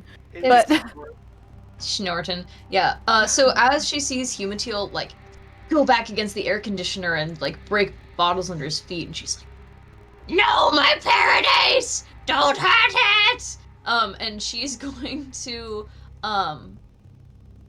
cast a spell to like warp the metal of the air conditioner around Humatil's arms, stump, and like limbs to like try to hold him there. Awesome. Roll, use magic. Do you want me to roll? So- Yes. Yeah. Okay. Roll, use magic. So it's only a +5 now, but I rolled a 9 with the dice, so that's gonna still be bonkers. So that's 14. Nice. 14. So what is the effect is to trap him there? By like shaped metal, Awesome. the air conditioner up. And the added benefit is that Lilith has reached a point in the spell where she can continue her concentration on it, but also begin to cast magic. As you have reached a point in the spell, a threshold of it, where, you know, when you turned your magic away to cast this metal, Lilith, you sensed that there was no fluctuation in the level of magic on your spell. You're like, oh, I feel like we're on cruise control now. Like we've built up enough energy on the scroll where I can also turn my magical attention elsewhere and kind of keep this scroll going. So now both of you can cast spells as you keep your attention on the scroll. That's your benefit. Humatil, pushed up against this air conditioner, feels it curling around him like metal bending style. His shoulder, which was missing the arm, is pinned back. The other arm is pinned back. The metal kind of curves around the torso and legs, and the wings are kind of flattened up against the air conditioner, and the bones are kind of scraping against them as the wings begin to flex up and down against the air conditioner metal. And he looks over at you, JD, and says, My child, you are so far away. Let me take your pain. and you begin to see the eyes, the mouth, the fingers glow again as he's charging up a beam, and it is heading straight for you, JD. What do you do? Oh shit. I'm going to protect someone. How do you do He's like, this? I'm invincible. I cannot die. This is what I built this character to do, and he's gonna do it. God damn it! What do you do, James? He's just gonna see the charging, and just see like where it's pointed, and just like basically stumble in front. Because I mean, bruh. Yeah.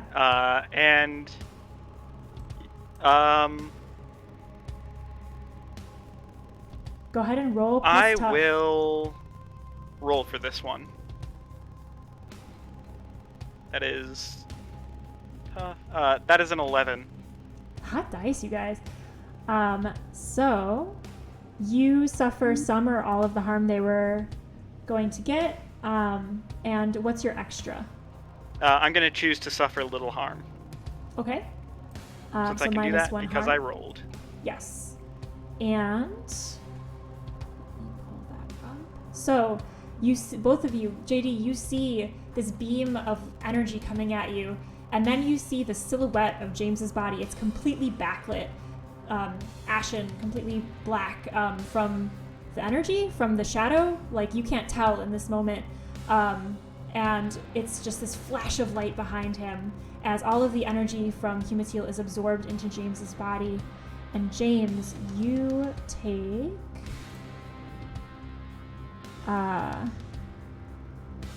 you will take 3 harm from this beam as he is kind of restrained back against the air conditioner here. -1 for armor, I'm assuming. Yes, armor still applies. Armor, -1, okay. And then +1 for unstable, so... Not 2 harm. necessarily all the time for unstable. Yeah, just when you tweak a wound or when you're kind of on the edge. But you're very much on the edge, my friend. So yeah, go ahead and just take the harm from the beam. I'm not on the edge. I'm like Wile E. Coyote, just waiting to look down. How much harm are you at right now? 11. James You is, die at 8. James is like almost, yeah, he is, you've never seen a human stay on their feet and continue on with the level of damage that James has taken. Lilith, in your hands, the scroll begins to vibrate and glow as you have now reached near the end of your incantation. At that very moment, Humatil turns and looks to Shandira, who is on the ground in front of him, and says, "My child, our work is not yet done." And his mouth opens again and charges another beam towards her. And that's where we're going to take a break. And we'll be back in a quick... we'll be back at like 11... What do you guys think? Preferred time? Like 11:15. Yeah, we'll be back at 11:15 to pick this up and see what happens next. Stick around.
We're back. If there is any issues with sound or anything glitchy happening, let me know, but we should be good to go. So, where we last left our heroes, the monster hunters, they had trapped Humitil against the air conditioner by moving metal to restrain him. James had just kind of lit up every part of his body alight with this radiant energy that he absorbed to protect JD. Lilith, you were able to essentially complete or finish activating this scroll as it's glowing in your hands. The Humitil then turns his attention to Shandira, who is kind of slumped at his feet, and he is about to attack her with one of those beams of light from his mouth and eyes. That is where we left off. Where do we pick up? What happens now, monster hunters? Is the scroll ready? The scroll is glowing and ready to be activated, yes? Does Lilith know how to activate it? You intuitively do. I mean, you've been reading it this whole time, so yeah, you would be able to activate it if that's your intention. Okay. What would I need to roll for What would you like to activating? Oh. I guess then I would ask, is this scroll a single target spell? That's up to you guys. Would you like to make it a multi-target? It's for angelic beings. Well, what I would point out is that we're all connected to Humitil right now in terms of the harm we deal him. So potentially the healing. If I heal him, will it heal James? Maybe. Guess we're just gonna fuck around and find out. Okay, then yes, I would like to try to directly heal Humitil. With the scroll? With the scroll. All right. What does it look like as you activate the scroll? What do you think that looks like? I think what it looks like is that as the scroll is glowing, it starts to spin and rise up into the air. It's something that I was holding in my hands and I'm still somewhat connected to. You could see my magic being the purple it is, almost intertwining with the golden celestial magic that emanates from the scroll, rises up into the air and then would be a targeted beam onto Humantail, almost like a spotlight. Awesome. And JD, how does your magic help support this? Because you were assisting in the unlocking of the scroll as well. Yeah. There's a trace of weirdness in this purple and gold that like pushes it and concentrates it like a laser beam. As she like helps hoist Lilith's like that. Like raising the roof. Is it like a tin foil, like one of those things you wear in the sun so that it like tans your face, like that, but just like centering the beam? Yeah, it's like that. I mean, she's like very distracted by James right now, but she just takes a moment to like help you get this last push. Awesome. And James, what do you do as you see this magic begin to take hold? Is Humantail still looking like he's trying to beam Shandira? Shandira is being beamed. That is happening. So the energy has already left Humantail's mouth and eyes, and Shandira is in the crosshairs of it. With frankly inhuman speed, James is going to just kind of just get over Shandira and body block the beam. Yeah, so I will say so self-sacrificial. The miracle he survived this long. For an interesting choice, because I feel like I'd like to give you an interesting choice for this. I will say this. As you are running towards Shandira, she looks up at you, this is all like super slow motion for dramatic purposes. The beam is coming towards you guys. Keep in mind the caster's magic, as has been described, is also like summoning and like taking form. So that is building up and is about to happen and heal, presumably Humantail. The beam of energy from Humantail, this harmful beam of energy, is flying at you. And again, it's in the background, James, as you're dashing across and you're kind of like backlit. You see Shandira, she looks up at you and her face is old, kind of like she has one yellow eye, she's half werewolf, she's got some fur on her cheeks. But everything has just aged immeasurably. She used to be Amy's age and now she's almost a peer of yours. And she looks up at you, and again, for dramatic purposes, we'll have just a little conversation before this beam hits and your move triggers. But she looks at you and she's like, I know you. My dad hurt your family. I'm sorry.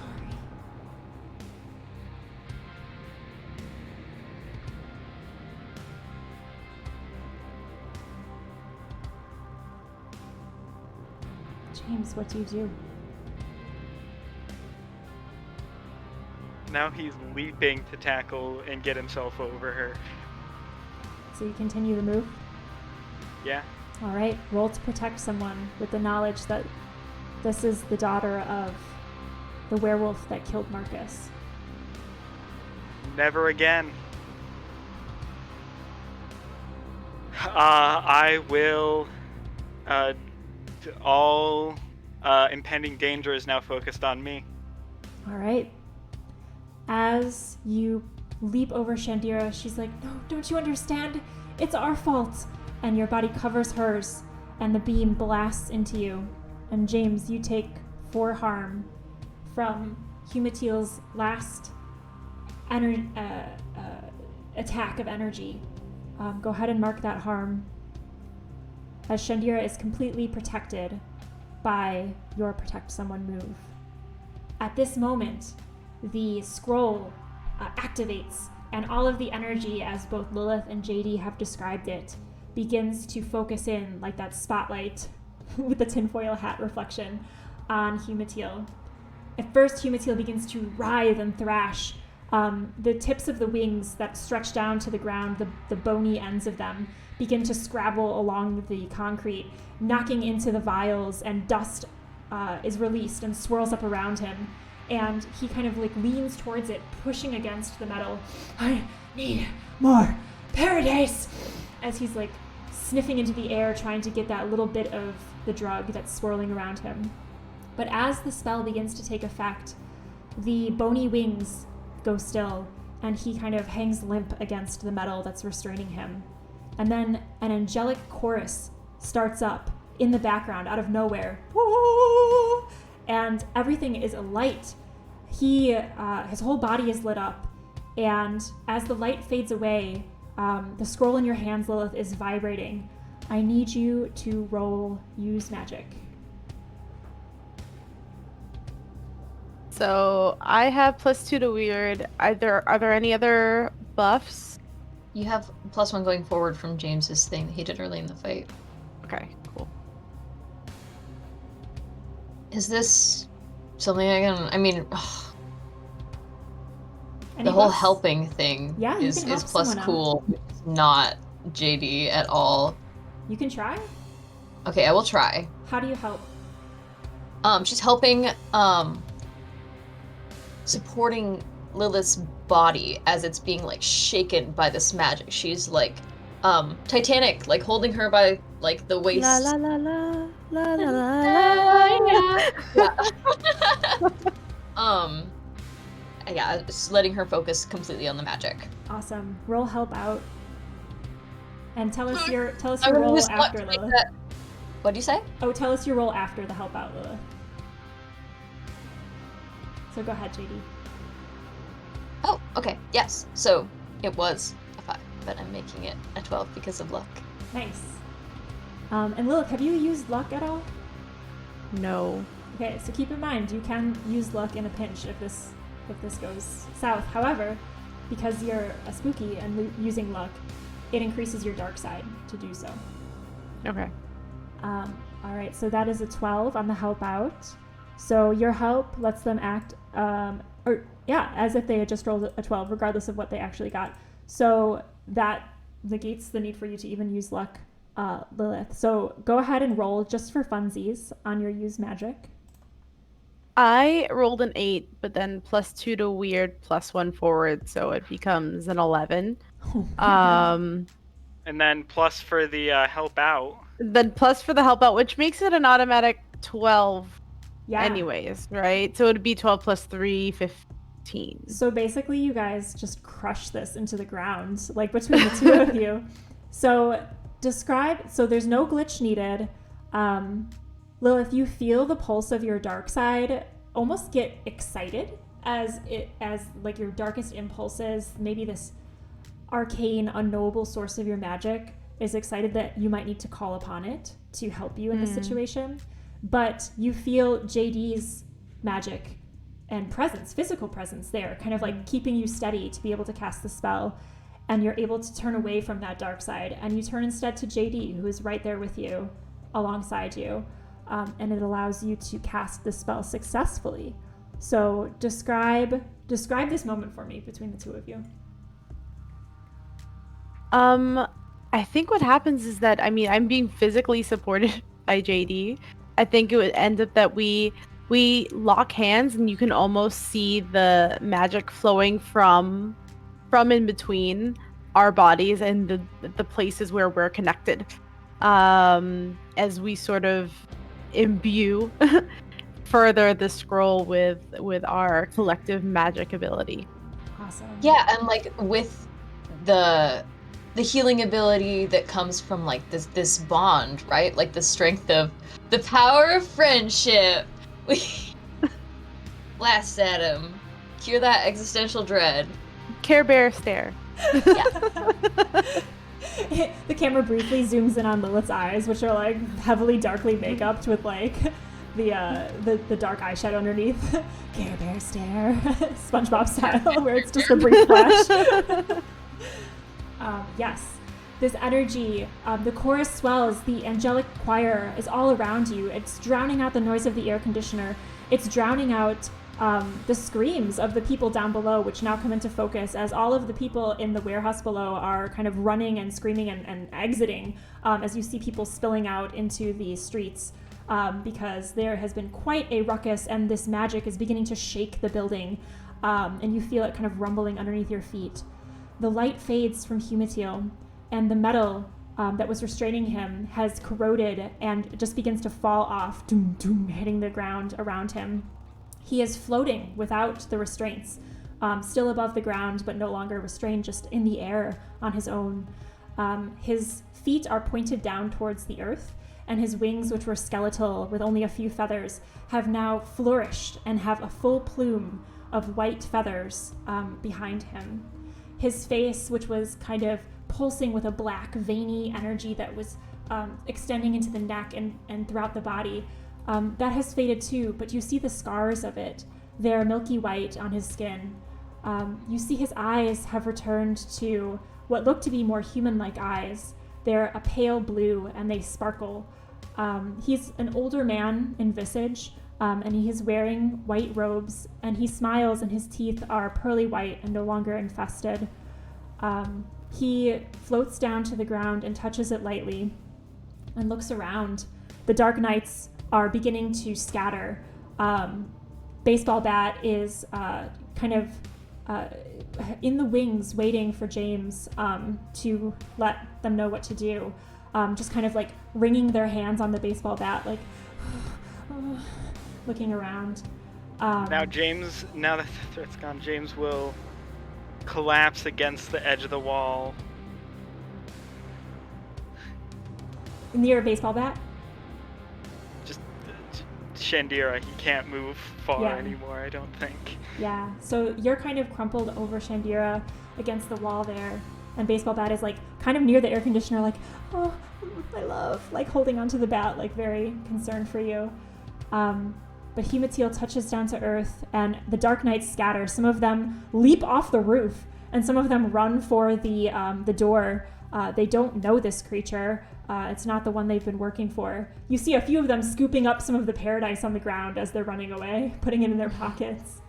But Monster Hunters, what do you do next? Shandira lies on the ground, shaking next to James, who, at this moment, realizes the battle is over. As soon as the magic is done, JD is gonna run up to James. I reckon I got about a minute. James, that was so... Why did you do that? You were so brave! And she's gonna, like, scoop your head into her lap and just, like, cradle you or whatever, you know. Well, everyone else alright? No. Alright. The knives. I'm gonna point at Humatil and be like, "You're good now. Fix him. You're fine. You're fine. Fix him." Humatil hears you and like looks down at his hands, looks around at all of you. I am so sorry. I now know what I was doing. He like looks at all three of you and his eyes are just filling with tears and they spill on his cheeks and they're crystalline, like they sparkle like diamonds as they hit the ground. I cannot stop death. I can only take away pain. I'm sorry. I cannot save the life of your friend. Tell me you're all right.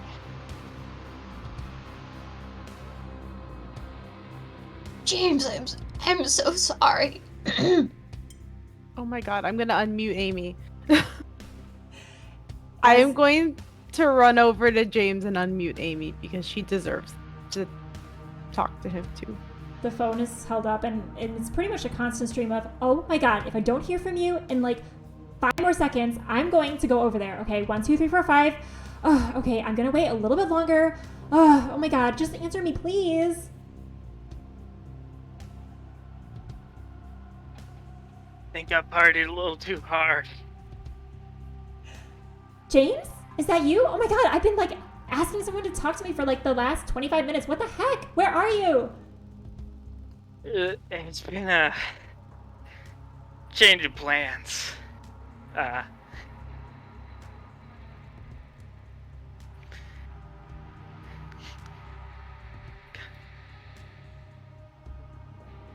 James? James? Take care of yourself. You're scaring me. JD? Lilith? What's going on? No! James! And JD just starts like trying to do healing magic into him. Like, even though she knows, like, he's a, like, 17 harm. It's not gonna, but she just can't help it. 14. Okay, and it got Literally twice what will normally kill you. Or, I guess, twice what's normally survivable. As your magic begins to mend James's wounds, the impact wounds, the stab wounds, the burn marks, you see the instability of the wounds take hold in new forms. So as soon as you patch something on him, he takes +1 unstable harm, and the bleeding starts elsewhere. And your magic feels futile in a way that it did not a moment ago when you brought a guardian angel back from the brink of corruption. But here lies a friend, and you're unable to mend. Amy's on the phone. Oh my god, you guys, stop it! Stop it, this is scaring me. What's going on? Tell me right now.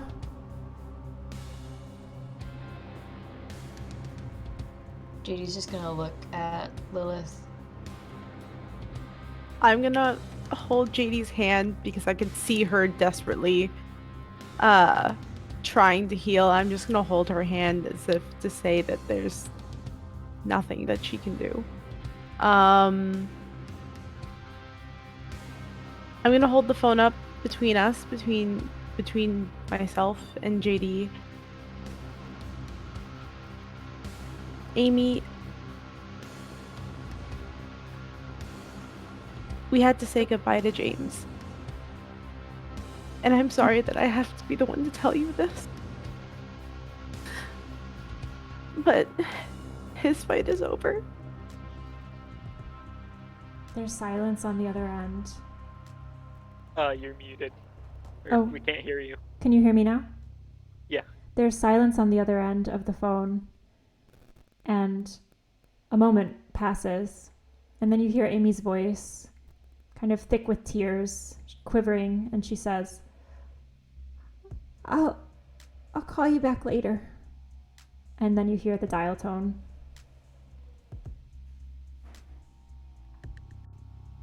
Humatil approaches your group. Shandira is also there. She looks around between both of you. He saved me anyway. I feel so responsible for his pain. I guess it's forgiven. I guess it doesn't matter. Thank you for saving my life. She looks at Lilith and JD. He was a good man. The bravest I've ever known. And she's gonna, like, just close James's eyes. Humatil, standing over your group, the shadow of his wings casts a pale yellow light on the scene, as though there's glow lights around. And he stands there and looks at all of you and says, There are no words to express my thanks. I can heal what you bear, he says to JD. Because now I am healed, purged of this affliction. The paradise, it corrupted me, but your scroll has prevented that corruption. I apologize. I was healing people, and this new drug, I had never seen it before, and I tried to take it away, like I have done with so many drugs in the past. But it addicted me, and that does not happen to guardian angels. But your healing has allowed me to heal paradise even now. And he reaches and touches your shoulder, JD. Do you allow him to do so? Yeah, she's just like, she can't even react if she wanted to. You feel the effects of paradise leave your body, and Humatil for a moment braces himself, like looking as though he's about to have a familiar, unpleasant sensation, but then remains unchanged and looks at his hand and looks at you and says, Yes, this is how it was supposed to be. I have taken your pain. The paradise, it's gone. I cannot take the pain of the loss of your friend. but you have helped me heal. I know not where this drug came from. It's a strange concoction. It's unnatural. It should not be able to affect angels in this way, but I thank you for your help.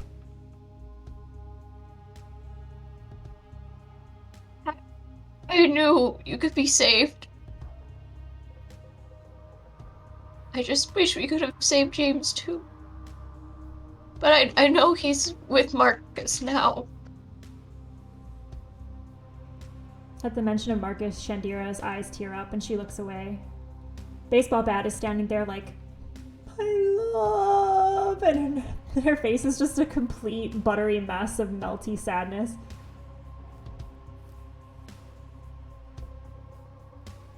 Monster Hunters, as you have this moment of grief, you hear a new sound.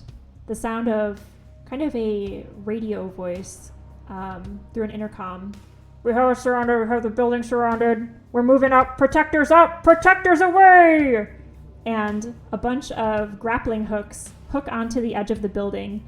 And over the edge of the building climb a bunch of people who are wearing the same uniform as the protector that you saw earlier at Hexfest. Kind of that plasticky white armor with big shoulder pads and visors and a helmet with no hair visible. And they all jump over the edge of the roof and say, "We are here to save the day! We are the protectors!" Like all in unison. You cut out. It cut out. Oh, sorry. It says, "We are here to..." Oh, I think I'm yelling too much. We are here to save the day! We are the protectors! As they all say that in unison as they kind of crest over the roof and land in a similar pose. And the main one steps forward, and it's the one from Hexfest, and she leaves a trail of glitter behind her as she walks forward, striding towards you, and says, "I'm here to resolve the situation. Monster Hunters, you are unneeded, unwanted. Your work is always getting in our way. What have you done?" I'm gonna help JD pick up James. And we're just gonna turn, if JD's cool with it, we're just gonna turn and look at the protector and be like, "You're too late." And just leave. Yeah. Like, don't want to fucking deal with this. Just like, we have... Shandira, come on! Let's get you out of here.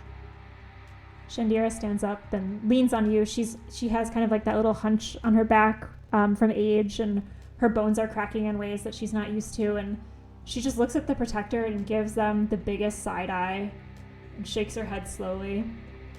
"You guys don't even know the half of it," and follows you, JD.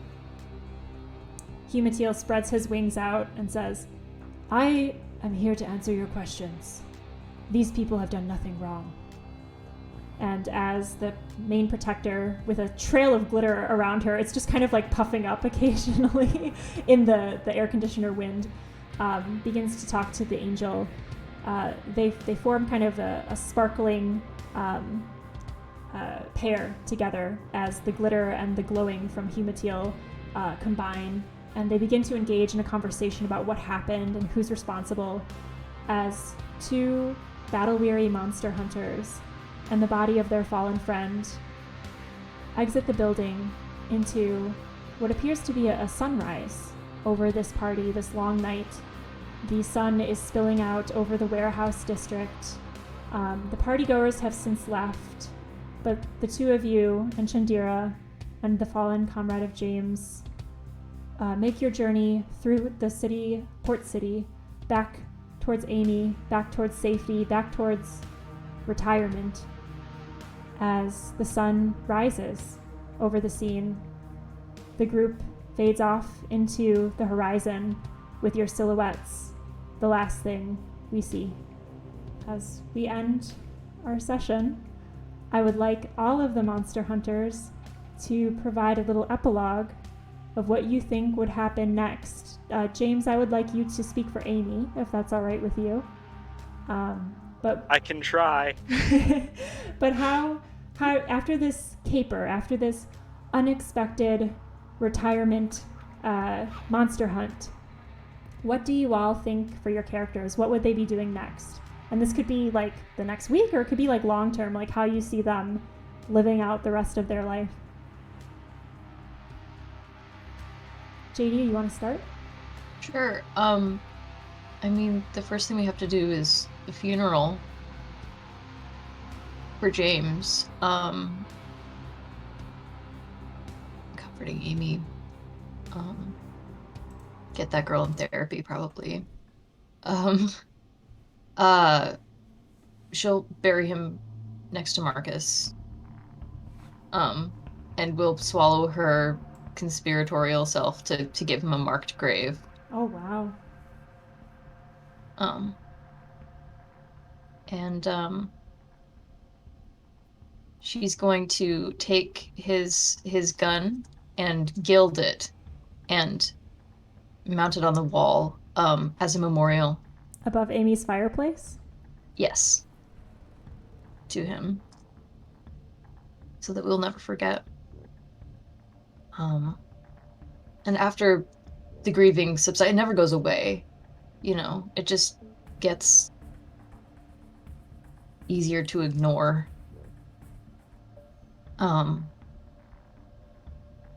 She does what he thinks he would want her to do, which is continue the work and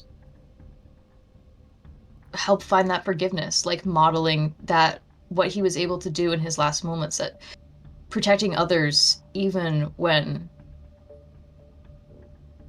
you had to give the ultimate sacrifice. She's going to carry that forward and make sure that the people who worship Humantiel know what he did. She's going to talk to the soapstone carver, and she's going to have her make a little statue of James to keep. That's awesome. And what about for JD? After this painful period is not resolved but addressed and carried with, does JD retire, or does JD carry on with hunting? I don't think JD knows how to stop. She's going to focus on supporting Lilith and Amy and Shandira.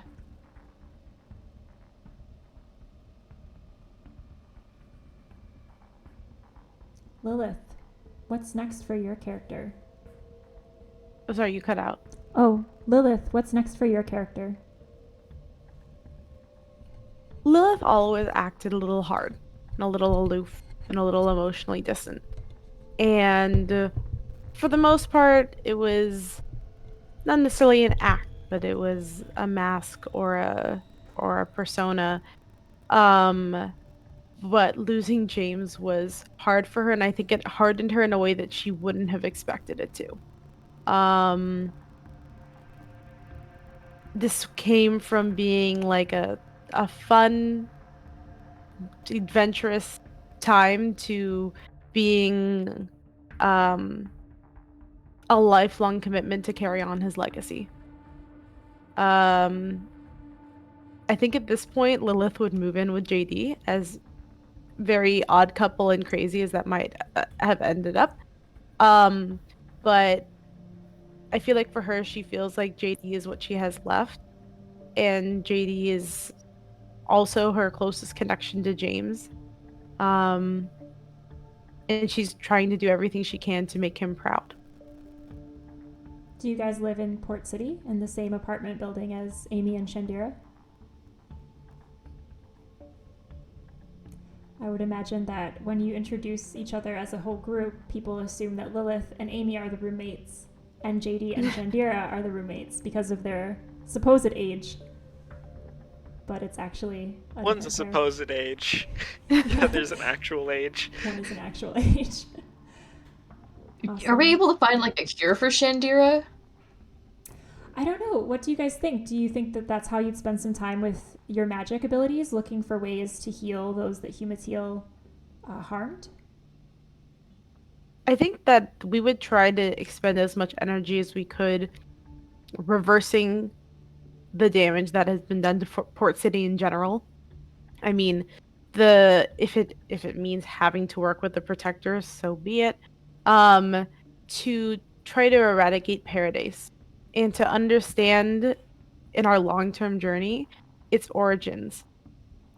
So And JD will speak about, what it feels like to be addicted to Paradise under a false name, of course. Judith Dutler. You often appear on tour. You kind of have the whole TED Talk thing going on, JD, but always under a different pseudonym. So it's hard to build up a fan base, but you have an underground following of people Talk that... about homeless shelter. That's all. Now Just be like, you're "Hey, the lady in the power suit. Oh, yeah. If you my wanted. God, I am. It all comes back around. Yeah, so you're able to make a big impact, and if you wanted to, you could work alongside Humatiel. You know, he heals folks, and you could speak about the impact of, you know, what it's like to not have that healing. But yeah, as you guys investigate and spend your time looking for the origins of Paradise and how this even happened, your trail leads back to Elysium Industries. And as you begin to uncover what could have created such a drug, what could have created such an addictive substance, you find more and more that Elysium Industries seems to be the one producing it surreptitiously. They're a pharmaceutical company on the front end, but on the back end, you find out that they engineered this drug. And with your monster hunter instincts, it's not enough to uncover corruption. You feel like there's something more nefarious here. And as you dig and investigate over the months and perhaps even years, you find out that the CEO of Elysium Industries is actually a demon known as Undertow the Devourer. And you have a sense that the creation of this drug was intentional to target angels like Humatiel, and that there may be some planet work here to eliminate the guardian angels of the world, to allow demonic influence to pervade the cities.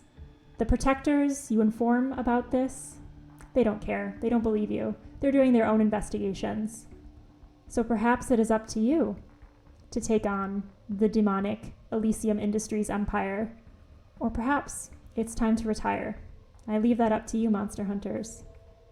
But James, what do you think Amy is up to in the wake of your passing?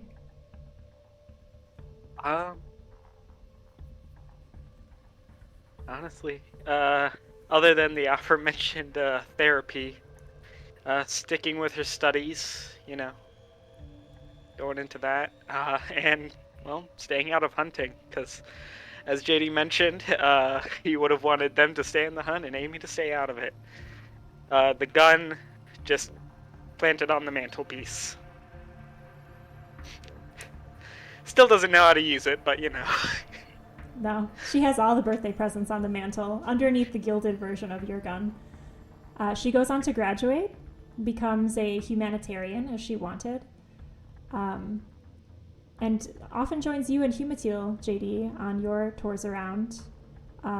Lilith, the digging into the demonic presence is also interesting to you because your spooky dark side. You feel some kind of resonance there, something perhaps tugging at your own past, your own origins of power, and you feel compelled to explore it more. The two of you, now the three of you, with Amy kind of working in the wings as your information gatherer. She's always on the phone, kind of giving you guys the information you need in situations. Kind of monster hunter from afar. You have a whole life ahead of you, and Port City needs help, and so do other cities, as Elysium Industries has yet to be addressed or stopped. And perhaps that is in your path one day, but this adventure does not cover that. So we see you kind of walking again into the sunrise, and that's where the credits will roll on our adventure. So thank you all for playing. Thank you so much. I had such a good time with all of you. Thank you for GMing. And thank you all for watching. I'd like to congratulate you on my first character death. It's the first time I've had a character die. Oof, it was a good one. Allison is like, thank you. It felt good. It was... Yeah, thank you for making me cry. Yeah. Yeah, I was like, no. I'm happy I picked things that are waterproof. Like, Yeah. Oh, God. Well, thank you all for your immersive roleplay and really bringing those characters to life. And I had a lot of fun with them. Yeah. And I hope you did too. I really did. It was a Yeah. really, wow, fuck, you're an amazing GM. Yeah, that all of you helped me care enough about this random character I made for what I thought was gonna be a one shot. And became a Enough very to- emotional 3-part Yeah. trilogy. Well, I had so much fun with you all. And yeah, I mean, there's a little plot hook there if you ever want to bring these characters back. Yes. well, After. The end credit scene, a hand pops up from the grave. No, we're let me not hunting consult- James the zombie. let me consult the page that I marked about resurrection. Hold on, real quick. Oh my. Wait, did you really? You show up in the graveyard with a goat to sacrifice. Oh my god. You never know. Oh no, it's baseball bat guy. That's what he's gonna do with his guy. You never know, yeah. Buddy. Baseball You're a bat baseball still guy out there. next. Baseball bat is going to defend you to the death. Baseball bat guy. You Who should would dedicate play his baseball whole bat guy bat. play at? What Vengeance class would for you. baseball bat guy would be the mundane. Yeah, he would just be like the random new person that is like, I'm here. I just got into this. Oh God. And then I would Lilith, love for you to play baseball bat buddy. Lilith, know, would, right? Lilith would be training baseball bat. Like Lilith my is now God. the trainer.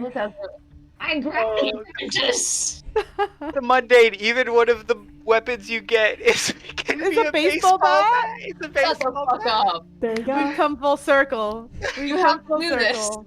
You have to do this. It's obligatory at this point. Oh man. And a pocket knife. He took a knife from Big Knife Big Woman. Oh yeah. Oh, So that woman, Yes. I loved her. I know she was a bad guy, but I loved her. I loved her too. Big Knife Big Woman, my beloved. oh my god. Yeah, I think you just created your next player character. Yep, on the fly. Well, thank you all so much. Thank you, audience, for joining us.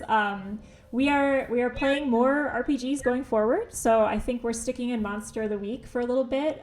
So I think it's December 5th. We'll do a bi-weekly basis, Sunday mornings. So follow the channel to stay alerted when we're live. But yeah, had so much fun. We would love to invite this cast back to play another game with us. So, perma invitation if you ever want to drop in for another, I think at this point, 2-shot or 3-shot. I'm just embracing it. That's what I do. But thank you all again. And yeah, let's sign off and have a great rest of your day, everybody. Bye, everyone. Bye.